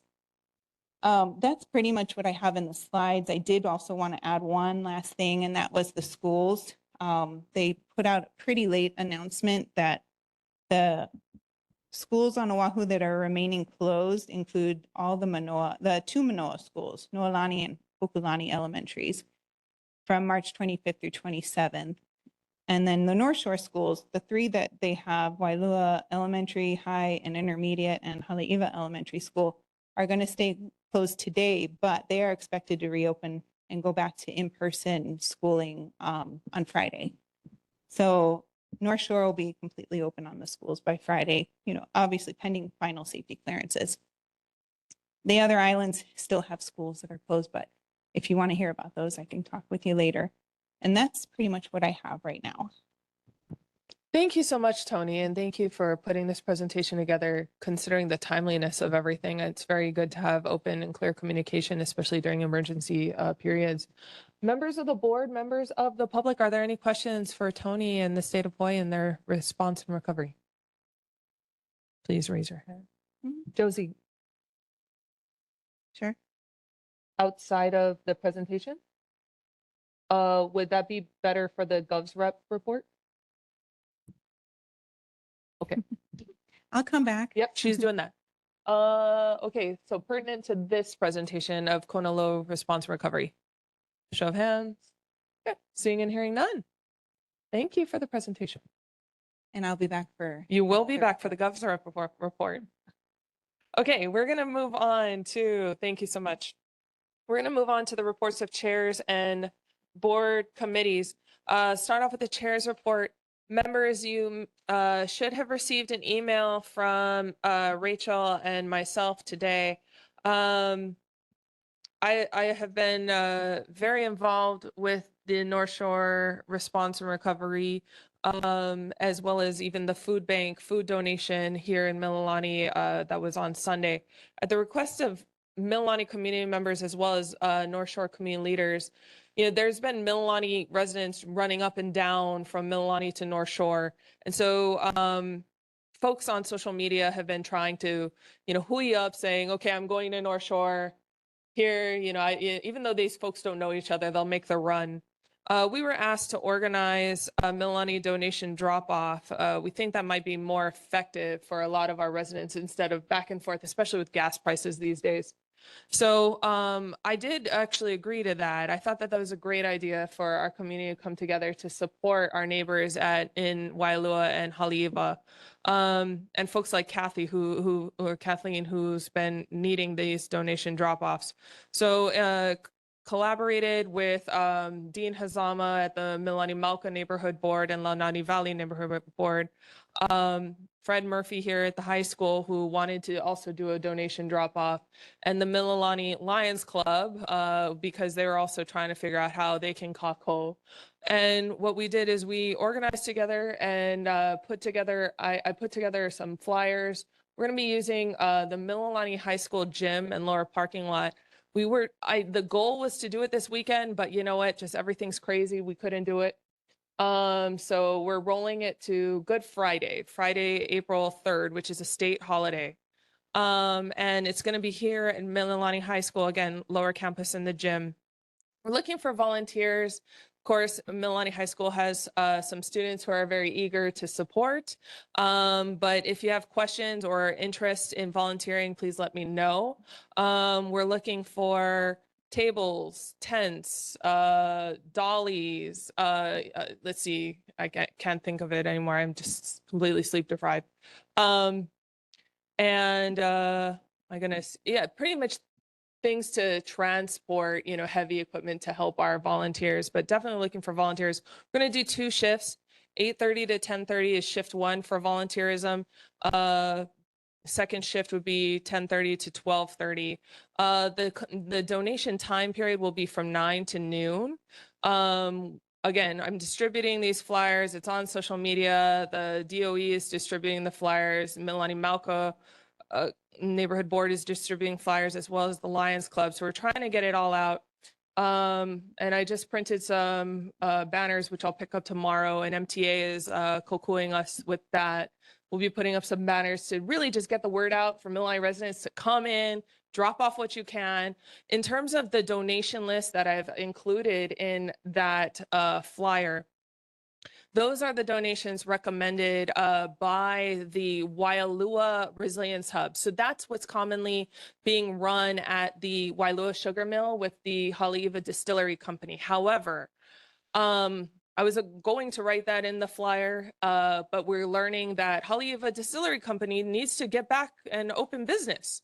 So that can't be a forever resilience hub. The city and county, as well as the community leaders in North Shore, like Kathleen, have been trying to work. They've been working night and day trying to find a new resilience hub. I believe they're going to be announcing it today, if not tomorrow, another location. So essentially, we're just partnering it up with no nonprofit. All the donations, the physical donations we're receiving, I'm gonna get a U-Haul truck, we're gonna drive it down, and we're gonna give it to the Resilience Hub, right? There's not gonna be any monetary donations. We're not gonna take anybody's money, all right? And we're gonna stick to the donation item list that the North Shore community members in Waialua and Haleiwa asked for. That pretty much completes my report. And please email me, call me, text me, and otherwise message me if you'd like to volunteer. Are there any questions on that great initiative, Good Friday, next week Friday? Okay, seeing none. We're gonna move on to community partnerships and outreach to Kate Ozawa. Go ahead, Kate. As requested, I have shared the flyer for the that event both on the neighborhood board Facebook and Instagram, as well as my personal ones. And I also shared Sabrina's dog park survey on our social media pages as well. Any questions for Kate, members? Okay, seeing and hearing none, we're going to move on to Josie, Community Recognition and Service Awards. No report, thank you. No report. On to community maintenance and walk audit, Kananoe and Skylar. No report. No report. Next up, planning, zoning, sustainable development, climate resilience, Trevor. No report this month. Report. Ah. Okay. Transportation, Ed's not here with us tonight. I'm going to move on to military affairs and emergency management. I don't see Dennis online either. So we're going to hop on to Darsha for health, houselessness, and human services. Any report? Just briefly, two things. The first is going to be that I'm going to await the upcoming summer report for the point in time count before making any sort of resolution. I did look through some of the data, but since our last point in time count was 2 years ago, just wanted to make sure that we had updated data before that. If anyone's interested in helping out with that, please let me know. And the second thing is I put it in the chat. There is going to be a community hub that will be opening on March 26th. So that's going to be this coming Thursday. It's going to be at Wailua District Park, and it has a lot of different things to help with like permitting, help with cleanup, all of that stuff. So if you're needing any help in that region, there is that resource that will be opening shortly. And then I don't know if you already plugged it for April 3rd, the drop off for supplies. I think I heard you already say it. So everybody, if we can all show up, that would be really great. Thank you. Thank you, Darsha. Members, any questions for Darsha and her report? Okay, seeing and hearing none. Parks and Rec, Sabrina has a report for dog-friendly park survey. Go ahead. Last month, we discussed putting out a survey and surveying the community regarding which additional park they would like to become dog-friendly in our neighborhood board district. The 3 parks that we're contending is 16 acres, Mililani-Waipi'o Park, and what's the other one? Kamalu Community Park. Yep. And I put out the survey. There's 2 questions. One is which of these 3 parks? So pick your top one. And then the other one is if you'd like to see any other parks that haven't already been elected as dog friendly become dog friendly. So fill out those 2 questions. The Kate was kind enough to post on our social media, so that I'm assuming can be spread throughout the community to anybody. Please forward it.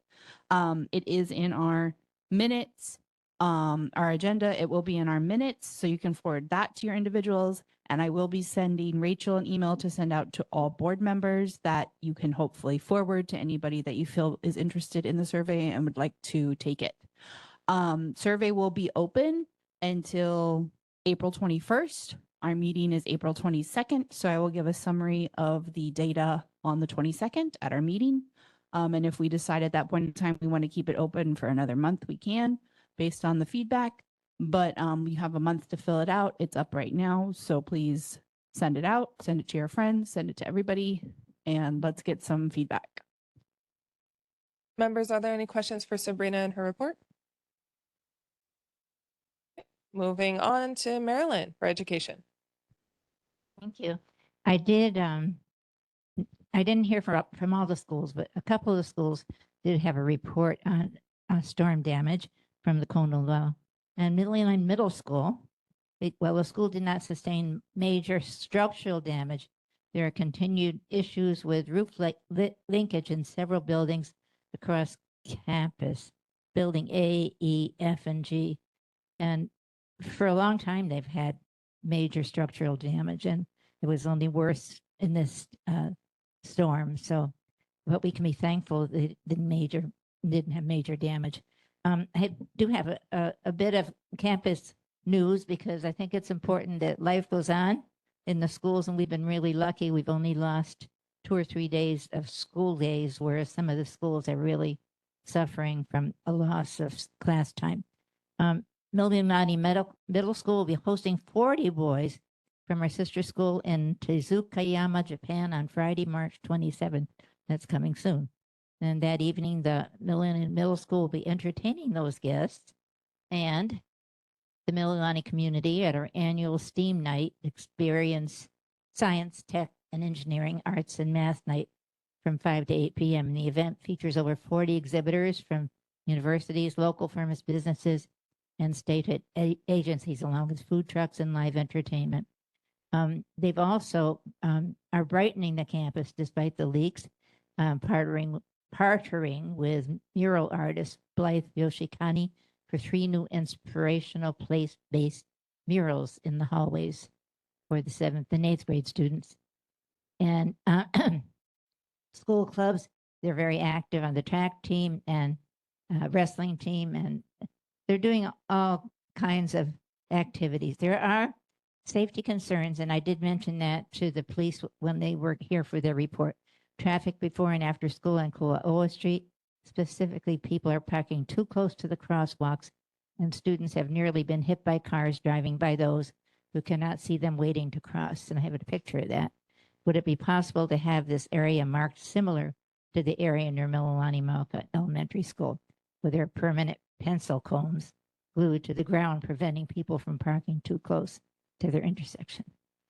So that's hopefully, as the officer said, they've had complaints about before, and they will check it again.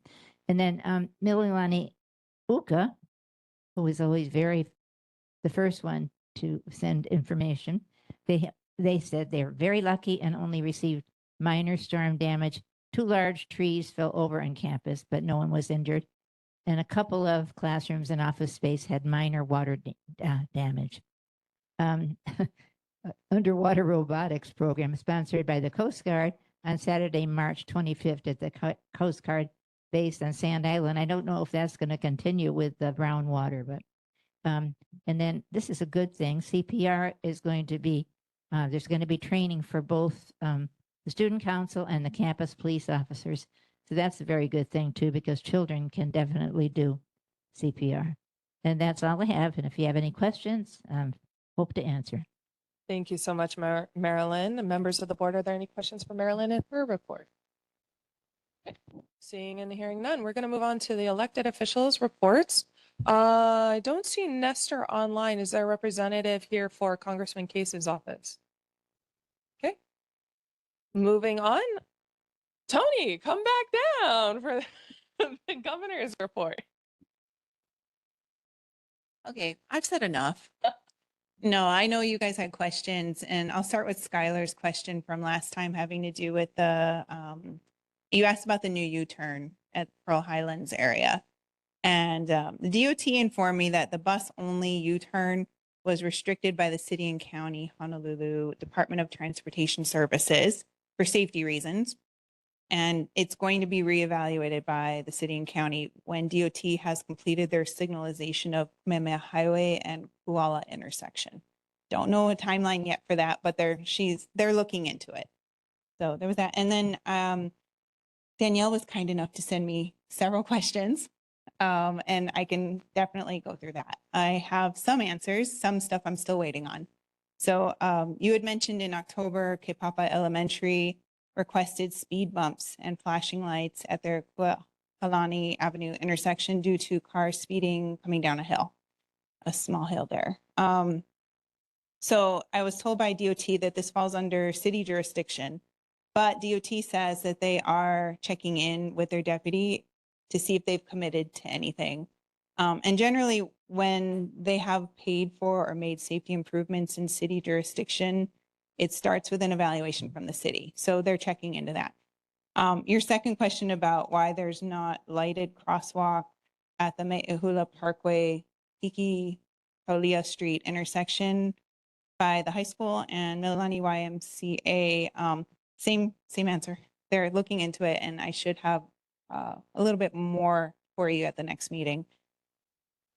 The Kipapa Bridge, repeated rock slides, landslides. You saw the picture I had earlier. It's based on the rock slide that happened, 2 of them actually. So DOT is pulling their staff to get a timeline on the Rockfall catchment fence repairs on Kamehameha Highway north of Kipapa Bridge.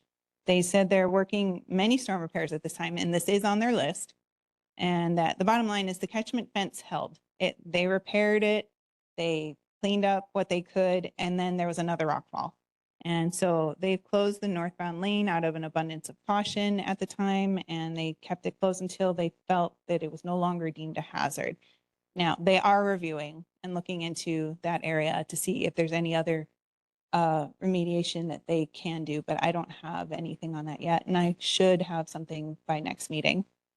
And then there was also the question about H2 freeway north and southbound between Me'ehula Parkway, the on and off ramps, and Pahuka on and off ramps.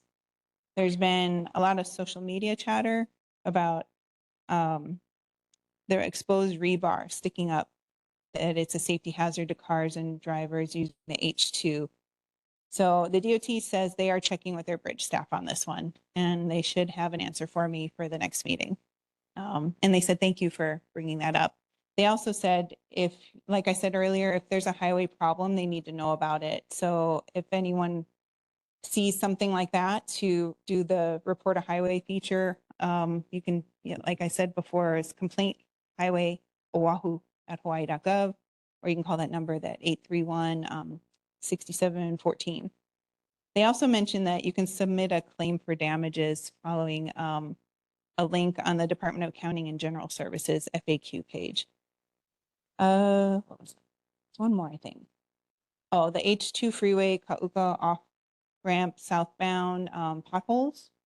So that also is report the highway feature, as you probably already knew. Yeah. So I think that's what I had. Yeah. I don't know if there was anything else, but if there is, I'm happy to take it down and get answers for you guys. Thank you, Tony, for your governor's report for the state. I know Josie has a question. Over to you. Hi, thank you. Under capital improvements, they said that they're going to do, what is it? Barriers and signage along Kipapa Gulch, Kamehameha Highway on Kipapa Gulch, if you can find out what that is. And also that there was going to be some improvement for about 40,000 from Pro City, from Mililani to Pro City, if you can find out what that is. And that thing on the H2, it repeatedly over and over again throughout the years is the exact same spot. So I intentionally do not drive in that second to the right lane because of that. It's always in the same spot. Thank you. You're talking about the rebar? Yes. Throughout the years, it's always that spot. So just to clarify what you've said about Mililani to Pearl City, what was it that you wanted? Yeah, they said there was some kind of like about 40,000 put aside for some project. I have no idea what it is. That's I was wondering what it was. And it said Mililani to Pearl City. And the other one was about the barriers and the signage on Kamehameha Kipapa Gulch. Thank you. Okay. Are there any other members of the board, members of the public who have any questions for State of Hawaii at this time? Please raise your hand. All right. Seeing none. Thank you, Tony. Okay, next up, we're going to recognize the mayor's representative for the mayor's report. Aloha, Chair. Hi, welcome. Okay, go ahead. Mahalo. Thank you, board members. It's an honor to be here tonight to cover for Jocelyn Doan, the deputy, and I am representing the Enterprise Services. I oversee all of the Blaisdell, the Honolulu Zoo, and we just got our accreditation, another 4 years, a big announcement.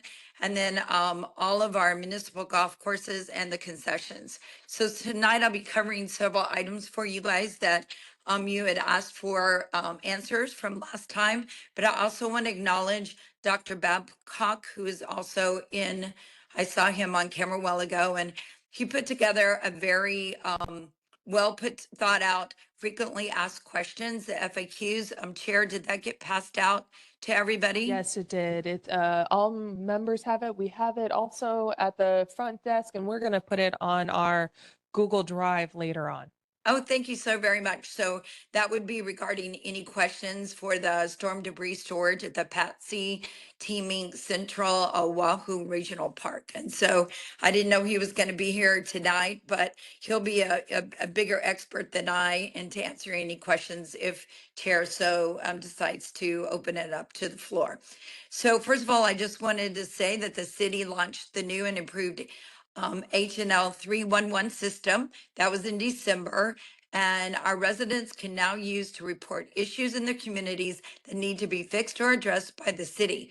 Residents can submit requests for the service via H&L 311 via mobile app and also on Apple and Android devices or by visiting the website hnl311.com. And the city can only fix the issues and solve the problems that we know about. So instead of taking video or of a broken sink, posting it to Instagram, snap a couple of the photos and let us know by submitting, once again, HNN 311 request. Next thing is I wanted to talk about the mayor's highlights from his newsletter last month. There's a schedule released, Mayor Blangiardi's 2026 town hall meetings. We invite all of you, no matter where you live, to join us for those. Also, the homegrown first responders trained in Waianae. The highlights include the city launches our annual food drive for the Hawaii Food Banks now more than ever. We all know how important this piece of the puzzle will be. Also, affordable Kapuna housing opens in Aiea. Hong Lee announced as the new deputy director for DTS. And then we asked you specifically for the Honolulu Police Commission invites you to do input to help guide the selection of the next chief of police for Honolulu. And then we're excited as Skyline ridership continues to surge. So anyone that wants to investigate further or read more, the March 2026 edition of the Mayor's Newsletter can be found at honolulu.gov/mayor/newsletter. Thank you so much for your report. I'm going to open it up to questions for the members of the board and members of the public. If there are any questions for the City and County of Honolulu. I'm going to ask if Mr. McDowell is here tonight, who is sending some emails about the Central Oahu Regional Park debris. He did mention he was going to come. Seeing he's not here, I know that our board member Sabrina has some questions. Go ahead. My biggest concern about the dumping at the Central Oahu Regional Park is I didn't see any ground barriers being placed before the items were dumped. When the Lahaina fire happened and they were collecting all the material and rubbish, they made a big production of how they laid down these mats or covers, and that when they removed them, the ground wasn't infiltrated in any way. Anybody that's done home construction here knows that the city comes after you for lead testing, asbestos testing, and I'm assuming this is category 3 water, which means there's microbial growth in it. And now we're just placing that on a field where rain can leach it into the ground. So that's my biggest concern. Were any barriers placed? Yeah, thanks for that question. So, some of the background of the operation and stuff was included there, and I don't know if I need to go through any of that, but I'm happy to do that if you want. But to answer the specific question, it's a different situation than the Lahaina fire. That there was more time available to be able to set up what was a long-term, essentially temporary, but pretty long-term landfill site, a regular full-on landfill. So what we have when you have disaster debris, temporary, it's called a TDSR, temporary disposal, sorting and reduction site. These are established as part of an overall debris management plan, and we have a contractor that sets all that stuff up. So we have a contract with this mainland firm who has these extensive plans for events like this. This is actually kind of a much smaller event than what they planned for, which is a category 4 hurricane with a direct hit on the island. In that case, there are multiple of these TDSRs set up around the island, and parks are one of the places that are available. There's open space. So anyway, to get specifically to your question, no, there is no barriers or anything laid down before we started using the site. The site, the event really happened like over Saturday night into early Sunday morning. We needed to, on Monday, figure out what to do with the massive amounts of debris that were accumulating. It was on the highway and blocking the road, and a lot of folks out there were helping each other and moving debris out of homes and finding a place to put it. So we needed to really quickly mobilize and figure out where to set up a temporary debris site. And so we did choose the Central Wahoo Park, and it's about an 8.5 acre area there that was available.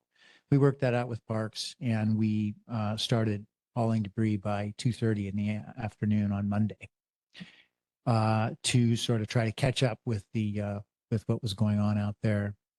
So it is, but more information about that. It is a temporary site. We have activated our mainland contractor. They arrived yesterday. They will start working tomorrow or the next day on the sorting process. So the reason we do sorting is because, so the alternative is we take everything to the landfill. But that could use up a half a year or a year of space at the landfill. So we want to do sorting, which means that they're going to pull out appliances, air conditioners, tires, wheels, metal that can be recovered. And we're going to try and recycle as much as possible of the material and only take what's left, to the landfill in order to use less space. So they will be doing, that sorting operation, and but that will be done actually pretty quickly. They feel like they can get through what's there so far in a week or so. So then, as part of the contract, so we pay this company as part of this contract for this service. There's a setup and operation portion, and then there is a remediation and restoration part of the contract. So we're paying for that, and what that means is they actually take samples, which are called baseline samples, before of the site, of the surface soil, and then they will take, after the debris has been cleared and the site's ready for closure, they will take samples again, and there'll be a comparison, and whatever remediation is necessary is included as part of the service that we pay for. So so that would be to, no matter what the extent is of what's required to return the site to its exactly as it was prior to the operations. So if they arrived yesterday, were they able to take the samples before you started filling the area? No, we took samples today, actually. And so they're not samples directly underneath the stuff that was already there, but it's throughout the rest of all the surrounding area. So we feel that is representative of where some of the debris already is. So they're only on we're only on maybe about 20% or less of the area right now. And what's your estimated tonnage of debris that you're going to be storing in that area? So we don't necessarily have an estimated total. We feel like I think we brought about 4,000 tons there so far. And so we will take debris until debris stops coming, until debris has stopped being generated at that site and potentially other sites. And we will be processing that. But what will happen is they will be processing what's there now pretty quickly. And then they feel like they'll be at a state where they'll be processing debris essentially as fast as it's coming in, and they won't be accumulating debris any longer. So up until now, we've just been accumulating debris until tomorrow or the next day. And are they responsible for restoring the park, like the sprinkler system and the grading and the tire tracks that are going through it, or just the chemical composition of the ground? Complete restoration. It has to be returned to its condition it was in before it started. That would include sprinkler systems, which we have damaged, the sod or seeding will be completely restored. That's required. And what's the estimated cost of this contract? The estimated contract, the contract has two parts. It has a base charge for the setup and operation, and then it has a remediation charge to return the site to. So that is 1.7 million plus 800,000. So it's $2.5 million for the site, and that is the base charge. That does not include any of the processing, per ton charges associated with different types of material, hauling there, processing, hauling out. And were these fees already part of your budget? Or was like your emergency fund part of your budget? Or are you taking these funds from other areas of environmental services? There is a no, it won't come from other areas. So there is a budget. There's a budget line item in the city budget for emergency preparedness and recovery, which will cover the charges. And but there are lots of other things going on associated with this event. From other expenses that the city will have, and we don't right now have a good estimate of what the total will be. But there, so we'll have to figure that out, as we go along. Thank you, Sabrina, for the questions. Thank you, Director Babcock, for being here. Sure. Mary, I see you have a few questions. I also want to share Mr. McDowell's questions, since he did email. Yeah. So Mary, go ahead, and then I'll go ahead and read Mr. McDowell. Okay, just wondering who can bring debris to the area? Yeah, thank you for that question. So this is not a public unloading site. So, and I really appreciate the question. So the public, we have public sites available, and those are the ones that we always have, which are our convenience centers and our transfer stations. So there are 7 convenience centers and 3 transfer stations. They're all open 7 days a week, 7 a.m. to 6 p.m. And those, the 2 that are most relevant for the North Shore people are the Wahiawa Convenience Center and the Kawailoa Transfer Station. Both of those are open and they have capacity, so they've not needed to close. We're making sure that we keep those open for the public. So we feel like we can handle the publicly hauled materials at those facilities. And if that changes, then we'll make accommodations in some way. But right now, because a lot of large trucks are going through there, there'll be this processing with excavators and lots of other heavy equipment. We want to, it's not really safe, for the public to be there. Larger silt, we put up temporary fencing already and lights there at night, and we have HPD there at night to watch over the site when it's not in operation. But larger scale, typical kind of construction type fencing, with the black tarps, that will be going up probably starting tomorrow, but sometime soon, to make the facility more closed off. But we're encouraging the public not to go onto the site because it wouldn't be safe for them to be walking around with the big trucks and stuff. Thank you. Mr. McDowell, who is a Waipi'o Gentry resident, have emailed many questions, some that you've already addressed, so thank you. Has the plan been coordinated with various state and local agencies and that would oversee and monitor these actions? He goes on to talk about environmental health risks, air quality, as well as odor, since understandably so, he's a Waipi'o Gentry resident, so depending on the winds. What are you doing in terms of working with state and city and those environmental health agencies?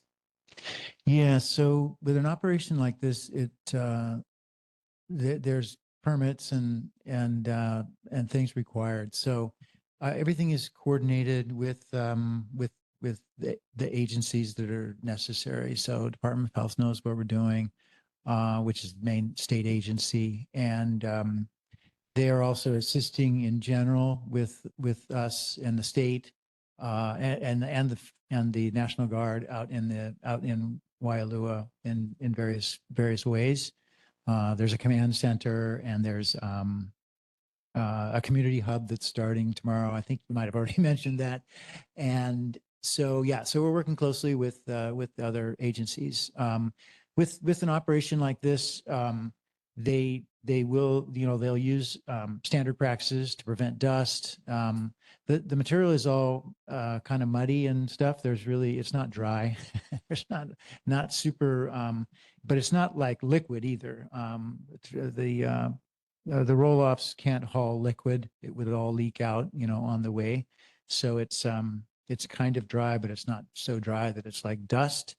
I've been out there a lot. There are birds that we normally wouldn't have. So that's unusual to see because we don't have those at the landfill because we don't really bury rubbish too much. But anyway, there doesn't seem to be, too much odor.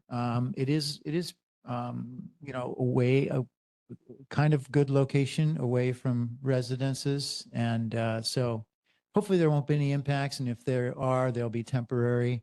It is a reminder though, that for folks that if you go there and you look at it, you're looking at all of their belongings destroyed in a pile. And you see everything in there. You see their mattresses, you see their bicycles, you see their carpet, you see everything from their homes. And so it's a reminder that this is something that we're doing, for our neighbors that have lost everything. And we do need to do something with it. We need to get it out of there and get it away from them so that they can start to recover. And so it's and it is temporary. It's much more temporary than what they had in Lahaina, which was there for many, many months. And it was a regular sort of conventional landfill. This is a temporary debris storage and sorting and reduction, site.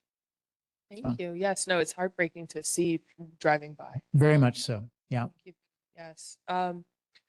Couple more questions from Mr. McDowell. One was, has the Mililani-Waipi'o Neighborhood Board been notified prior to this? No, we weren't, but we're thankful that you're here now to let us know, because I'm sure that many of our board members, as well as members of the public, are going to see this. Some folks in Mililani-Waipi'o, even Waikele and Malka are going to ask, and, hopefully we can get the word out some more to support this effort. Additionally, and you mentioned about your contractor will restore everything back to what was prior to this temporary landfill site, this temporary debris site being there. Yeah. The question is, how can the public be assured that there will be no negative impact? So you have this contractor, they're going to give you, this analysis, probably a soil sample showing that. Is there going to be, I guess, oversight from the Department of Health or collaboration with you and the city and county and the state to just, make sure that soil is good for future use? Yeah, it's a good question. I'm not sure whether Department of Health weighs in on that final sign off, but it's possible that they do. I have to check that in the contract. That would make sense. So that's probably, part of the process for us giving the final acceptance, and contracts like this, that you basically, you retain a part of the payment until everything is satisfied. And it's usually a pretty significant percent. So I would guess that that's probably part of the process. Yeah. I don't know for sure though.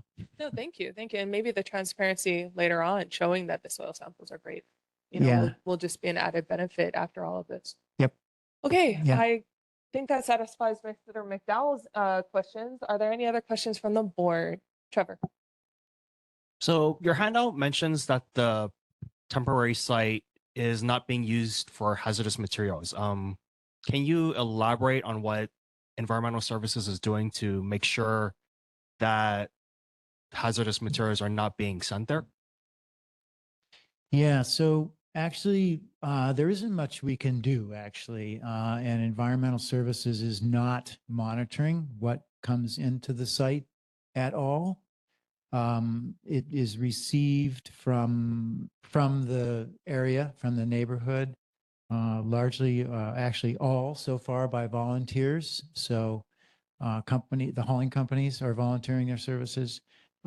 Local contractors out there have volunteered their services to consolidate and load the trucks that are coming.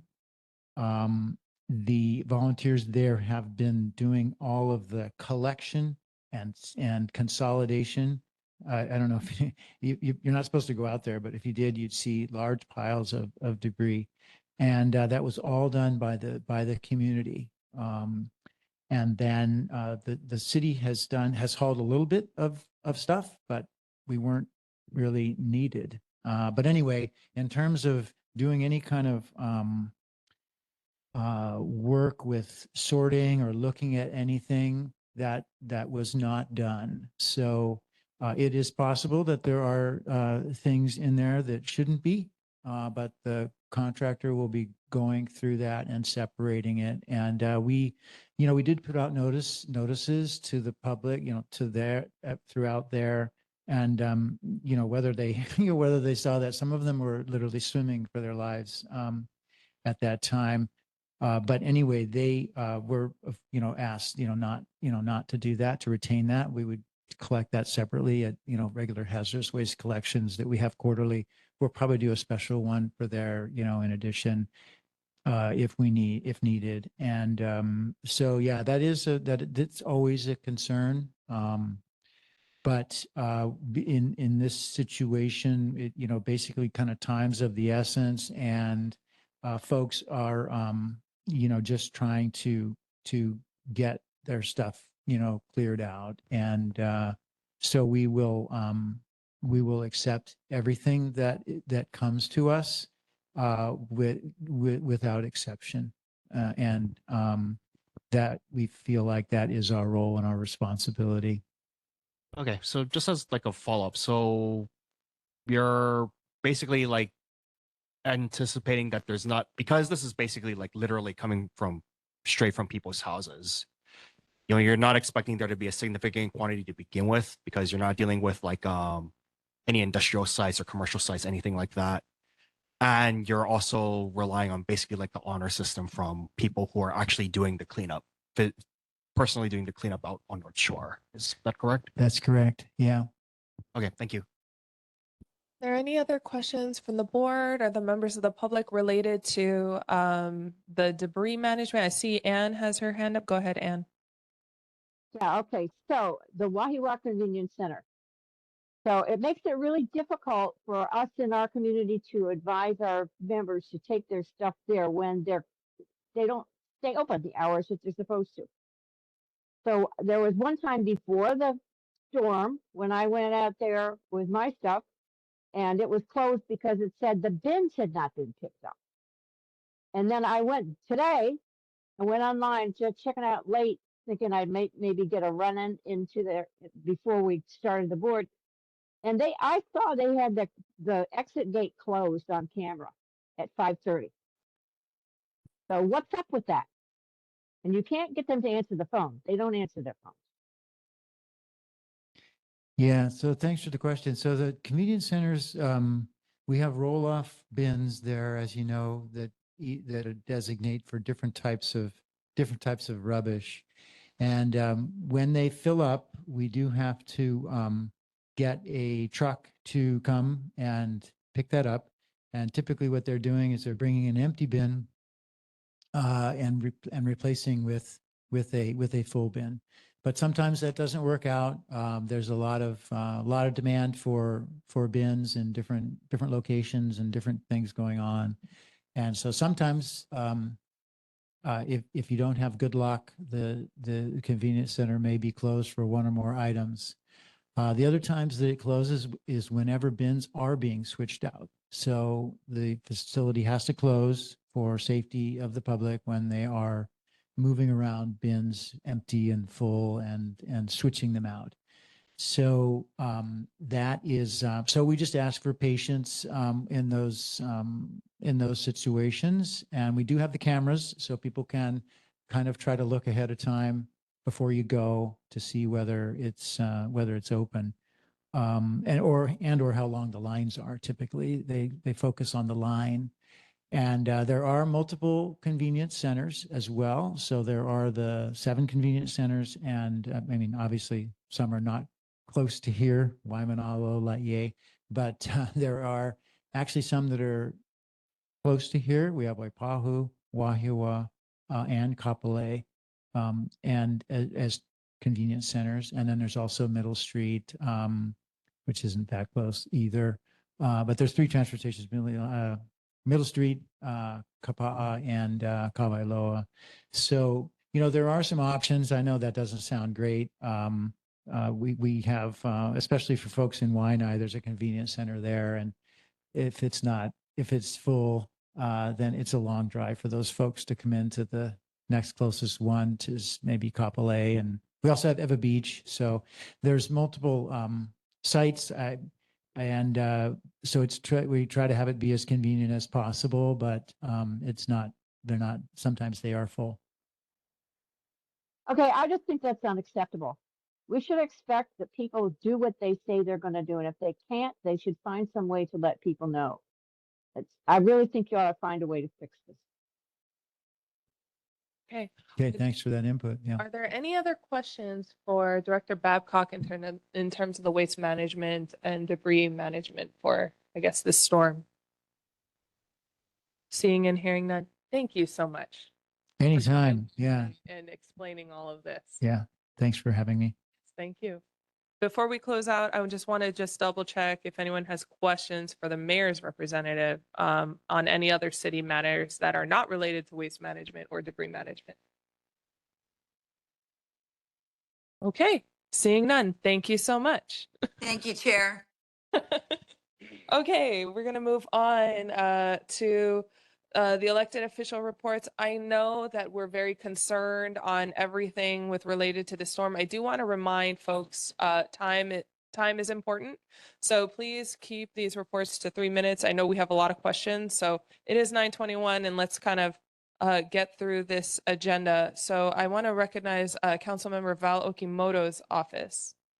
Aloha, everyone. This is Pua from Councilmember Okimoto's office. My report will be super brief. First of all, I just wanted to mahalo Director Babcock for all that information, because we have gotten a lot of phone calls in regards to the debris in that area. So I just want to mahalo him coming in person and actually, answering all of our questions for the community.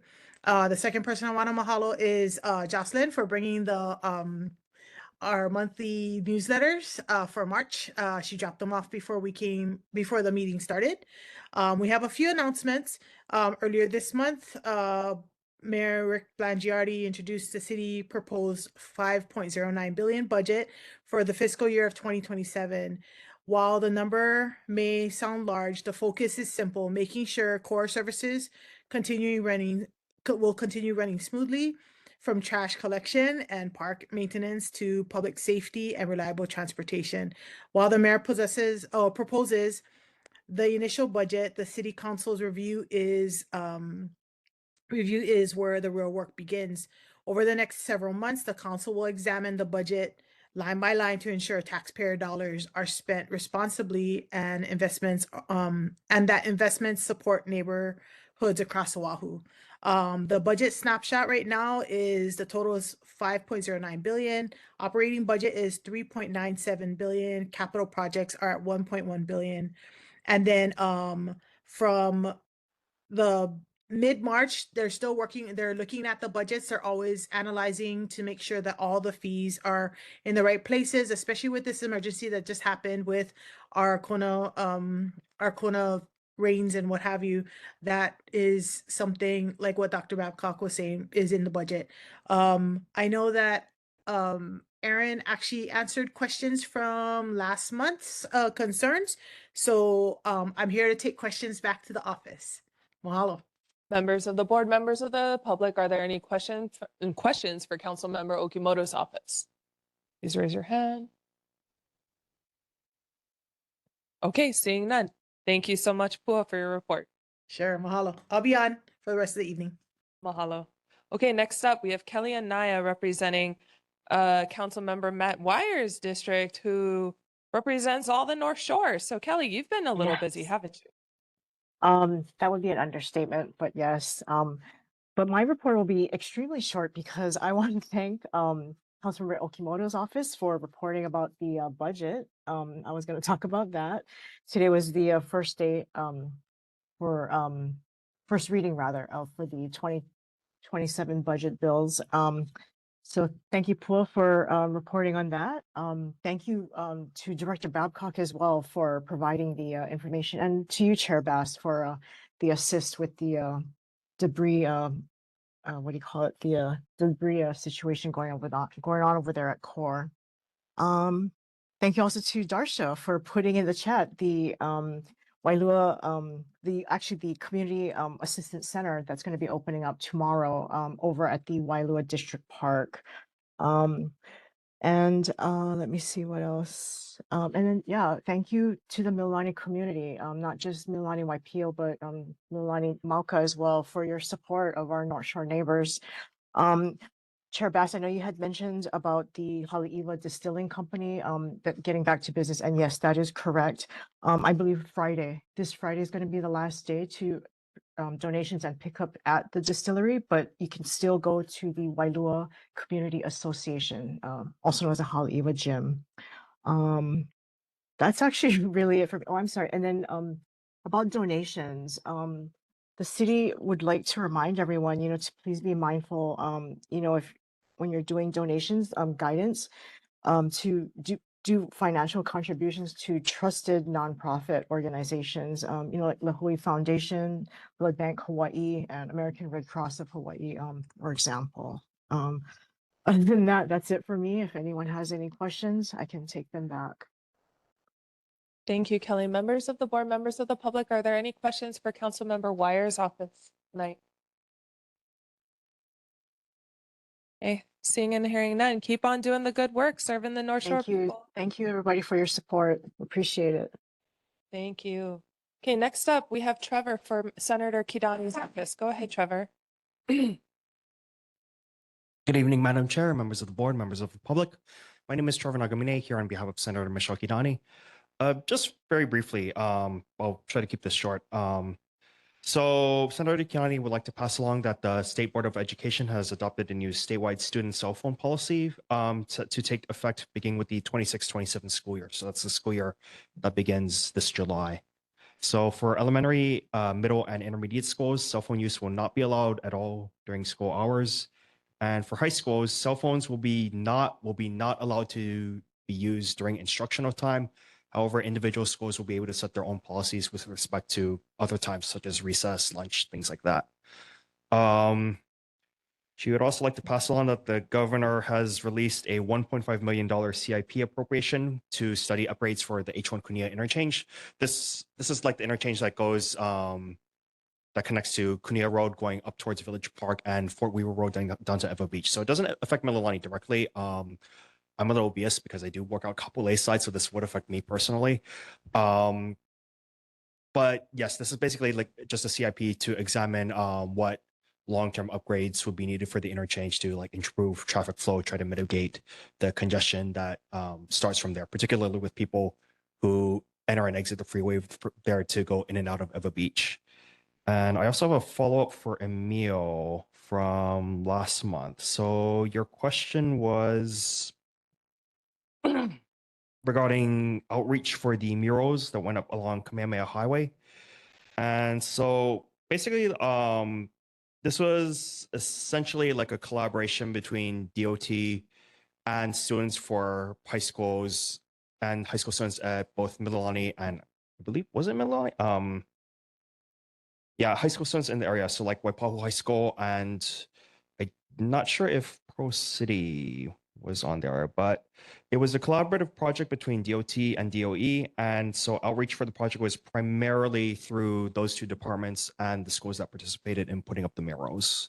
So other than that, I'd be happy to take back any questions.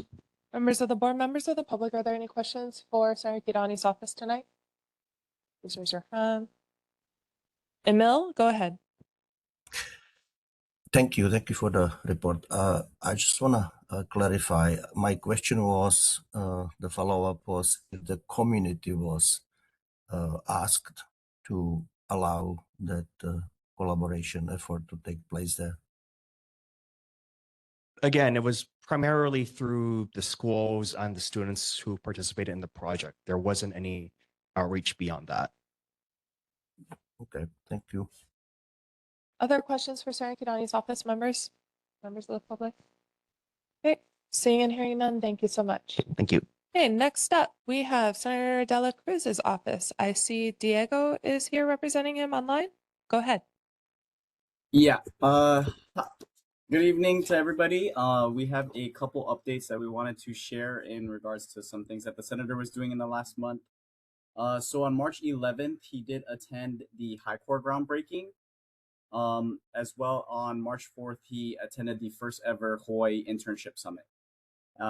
Another event that happened last week was Education Week, which was hosted by Senator Kidani, where we celebrated educators within the Mililani district, including Mililani Middle Counselor Taylor Miyamura and High Court Director Colette Miyamoto Kajiwara.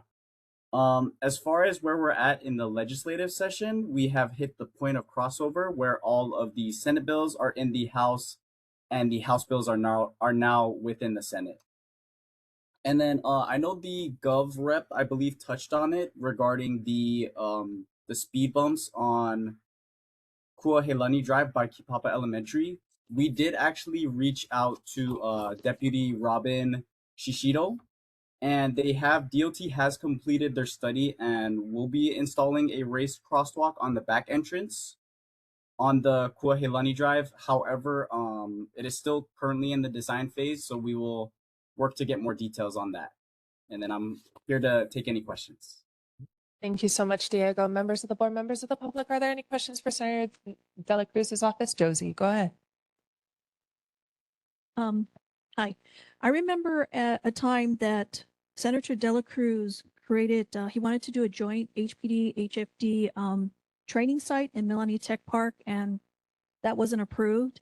And so I noticed that he has a current project, the Whitmore Agribusiness Industrial Park. It includes a Department of Law Enforcement facility of about 21,000 square feet with garage, bay, storage, and support buildings. And the project, my understanding, is about 60 million, and the DLE portion is about 20 million.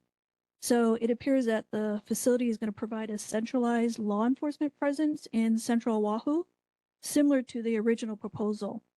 Was this officially embedded within the ADC Agriculture Infrastructure Food Hub project? And if the board can clarify, what is the intended use and what are any future expansion or broader law enforcement training purpose that is planned for this? And I'm assuming this is by the Dole Plantation area? Thank you. Sorry, I just want to clarify your question. So you did talk about the original Mililani Tech Park HFD HPD thing, correct? And then yes, that wasn't approved. So I'm yeah, assuming and then that it's the question you're asking is for the Whitmore centralized agribusiness project, correct? I just wanted to make sure because I don't want to give you like wrong information. yeah, because I looked at it, it was an agriculture business type of thing, and then all of a sudden I see that this law enforcement facility is going to be built within that. So I thought that was kind of odd, and so it's like the Mililani Tech project fell through, and it's like this was slid into this project. So as far as the centralized law enforcement, I believe if I am correct, that should fall under it shouldn't fall under the food hub, the centralized food hub. I can get more details. I'll take your question for now and try to see if what that does fall under, just because it does correlate with what you were talking about earlier, but I can make sure to get that back to him. Thank you, because I seen it under the CIP project, and I notice it's in the same location where this is. So that building is part of that project. Thank you. Are there any other questions for Senator Dela Cruz's office? Members of the board, members of the public? Okay, seeing none, thank you so much, Diego. We'll see you next month with those You answers. too. Have a good night. Okay. Okay, next up we have Representative Lauren Matsumoto. I see she has a representative here in person. Thank you. Aloha and good evening, Chair, members of the board, and members of the community. My name is Amanda Newman, and I serve as the office manager for Representative Matsumoto. I'm here this evening on her behalf to provide just some brief updates from our office. It's been pretty busy at the legislature, and there's been significant movement on several measures that she has introduced, and 3 of her bills actually crossed over to the Senate. First, House Bill 1756. It's updating the individual housing account program, which is designed to help local residents save for a down payment to buy a home quicker by being able to save up using pre-tax dollars. Next is House Bill 1963, which is part of the Women's Legislative Caucus package. This establishes the non-consensual disclosure of intimate or private images as a criminal offense, strengthening protections against digital exploitation and helping to safeguard individuals' privacy. And lastly, House Bill 2558, which creates a pathway for out-of-state healthcare providers to conduct initial telehealth appointments with Hawaii patients. This helps expand access to specialized care while reducing the need for costly travel to the mainland. In addition to legislation, Representative Matsumoto also recently hosted our office's Capitol Talk and Tour. And this just gives community members the opportunity to learn more about the legislative process. And additionally, if you weren't able to attend our legislative town hall, because we know it was difficult with the first Kona low coming through, you can actually visit our website at repmatsumoto.com to view the recording of the legislative town hall held on March 12th. And a QR code is included in the newsletter for easier access. And then finally, our mid-session survey is now live, and we encourage you to participate in our mid-session survey to share your thoughts on issues that matter most to you. Paper copies are available in our newsletter that's actually being mailed very soon. Or you can do that now by visiting repmatsumoto.com to complete the survey online, and there is a QR code in this handout. As always, please feel free to reach out to the office with any questions or concerns. That concludes my report for this evening. I'd be happy to take back any questions. Members of the board, members of the public, are there any questions for Representative Matsumoto's office and Amanda tonight? Okay, seeing and hearing none. Thank you so much. Okay, next up, we have Tiara, who's online for Representative LaChica. Go ahead, Tiara. Aloha, everybody. I am legislative aide for Rep. LaChica. Just wanted to provide you with some updates.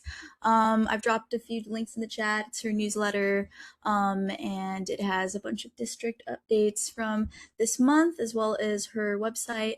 Some updates regarding recent community support efforts. We were able to assist at the Mililani District Park last weekend, able to aid 21 individuals and 3 pets.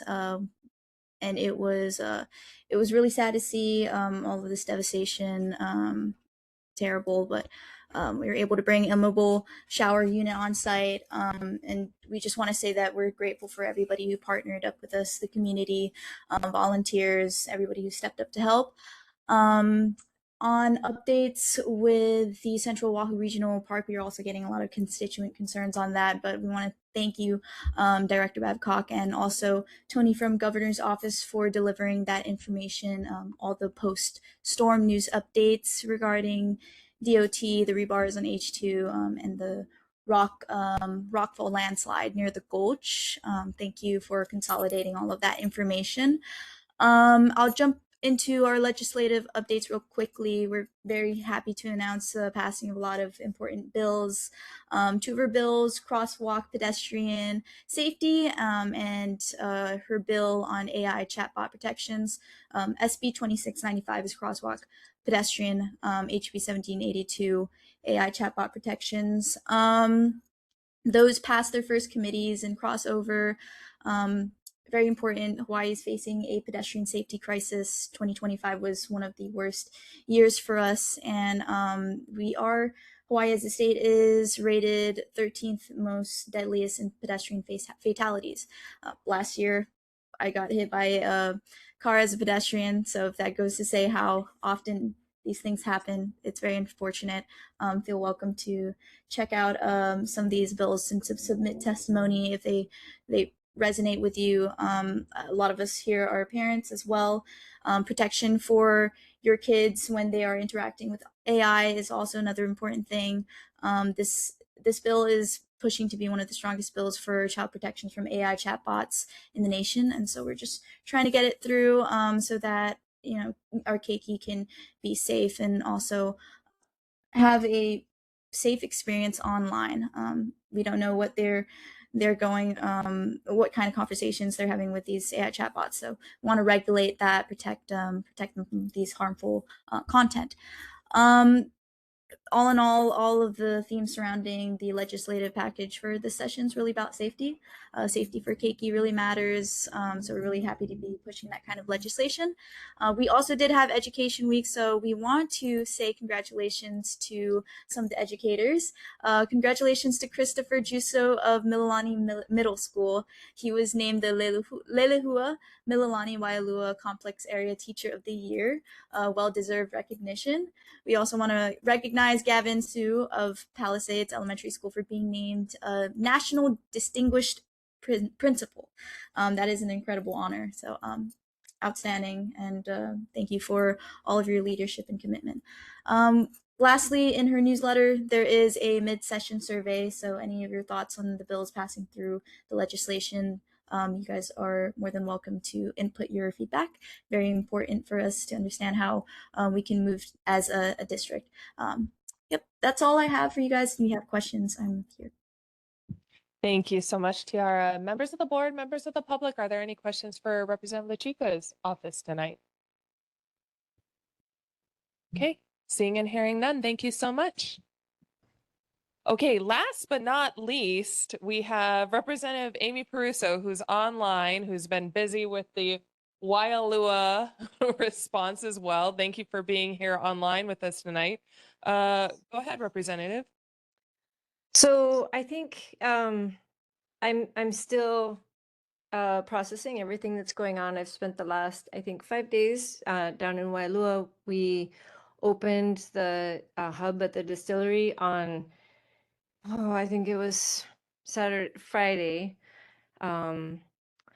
And we've been there every day since. And I have good news. We did come to a decision and negotiated deal today to keep it open for another 7 to 10 days. So we will be open, which is really fortunate because we are able to really serve the community. We're not just offering cleaning supplies, food, some basic hygiene support, and towels and all kinds of things, but tools, boots, we've got a lot going on there. And I think even more importantly, we're organizing volunteers. So every day we have about anywhere from 90 to 120 volunteers who, and 2 different shifts. There's a morning shift and there's an afternoon shift. And we have a lot of folks helping us coordinate on the back end. So it's primarily 2 nonprofits. First, I'll say that Representative Quinlan and myself set it up in partnership with Nate Sizzler, the owner of the Hawaii Distillery Company, and then with the support of Lahui Foundation and Our Hawaii.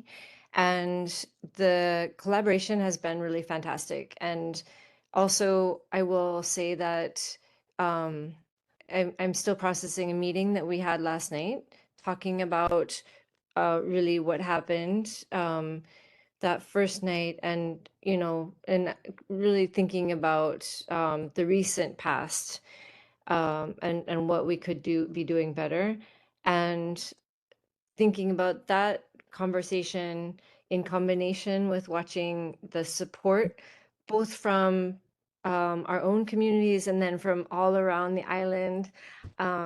It's been really inspiring and powerful. One of the most powerful kinds of experiences I've ever been through. And I just think it is the what I see on the ground is really a testament to the strength of our community. And I just really want to thank Mililani for contributing to that.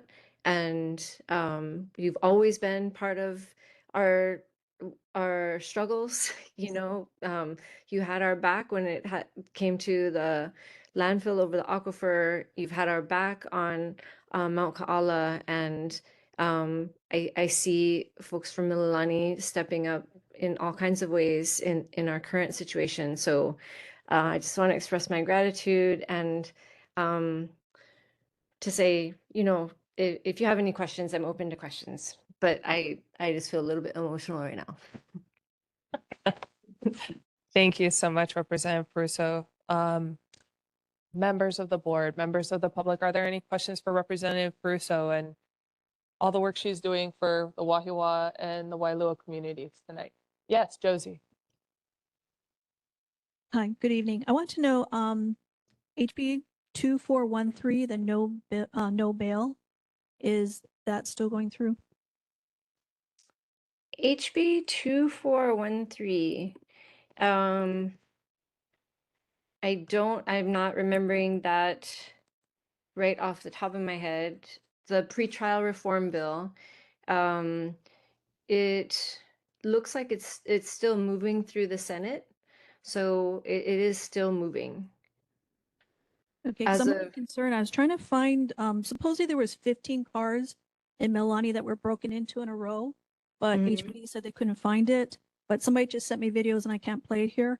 So that would be a fine example. So the person who broke into those 15 cars, if he was arrested, he would be automatically released, following under that bill. But thank you. I'll look into it. Yeah, I'm more than happy to look into that. That seems somewhat irrational, but I'm happy to look into it. Are there any other questions for Representative Pruso? Skylar. I know this is a hot topic, but do you have any updates on the Wahiawa Dam? And I know the spillover did exactly what it was supposed to do. It was just the publicity side really wasn't very well done. I was just wondering, is there anything that you guys are looking at maybe at the legislature to, I know this is you can't really do anything about the social media side, but maybe upgrades or maybe future potential CIPs or anything else that going to the dam so that way whatever happens, you know? Yeah, I actually have information that I think is useful to share in that regard. So as you probably know, part of what contributed to the endangerment of some of our community members was what we would consider to be pretty gross miscommunication around what was happening with the dam. So when alerts went out saying that it was there was an imminent catastrophic failure, people panicked and began to drive through really high floodwaters, when in fact there was no imminent danger of catastrophic failure. The fact of the matter was that the dam was simply approaching the level and had reached the level where it was going to breach, and that just means like going over the spillway. So that's not the same as the whole dam coming down and all that water rushing towards our community. So I think that was mostly a matter of miscommunication, which is not to say that there are not problems that need to be addressed with the dam. And in that regard, we are in the process of conducting a kapa'akai, which is an analysis with the lineal descendants of the area to look at the cultural implications and significance of doing the work of repairing the dam. And the intention is, and this is being conducted by DLNR, and the intention is to have the state take over the dam. So they have, they're in the process of compensating the owner, one of the owners, Sustainable Hawaii, and then Dole is planning on donating, and they will, I'm sure, receive a significant tax credit, their part of the dam in exchange for not having to pay the fines or deal with the repairs. So there is every intention of addressing those, flaws or issues with the dam, but it's becoming more and more clear that the flooding was not the result of any issues with the dam. It has much more to do with land management problems, water management issues that we've been talking about in our community for many, many, many years. And so all of this is kind of coming to fruition. So yeah, thank you for that question. I think it's a really important question. And the conversation last night, there was a heated, I think, angry level or part of the conversation that happened last night at the neighborhood board meeting. But then the other dimension of our conversation was really deep and was really asking, why did this happen and how can we prevent it from happening again? And it was really pretty profound. And if people, want to search up that video on YouTube, it's available, North Shore number 27 on this date, on last night's date. And it was really good conversation. Thank you so much. Members, are there any other questions for Representative Caruso? Okay, seeing none. Thank you for being here tonight, especially after the Thank week you. you've had. Yeah. And I am sure our board will remain very interested as to the conversation of Wahiawa Dam. And please let us know how we can help further with to support the Wailua and Haleiwa communities. Thank you so much. Aloha. Mahalo.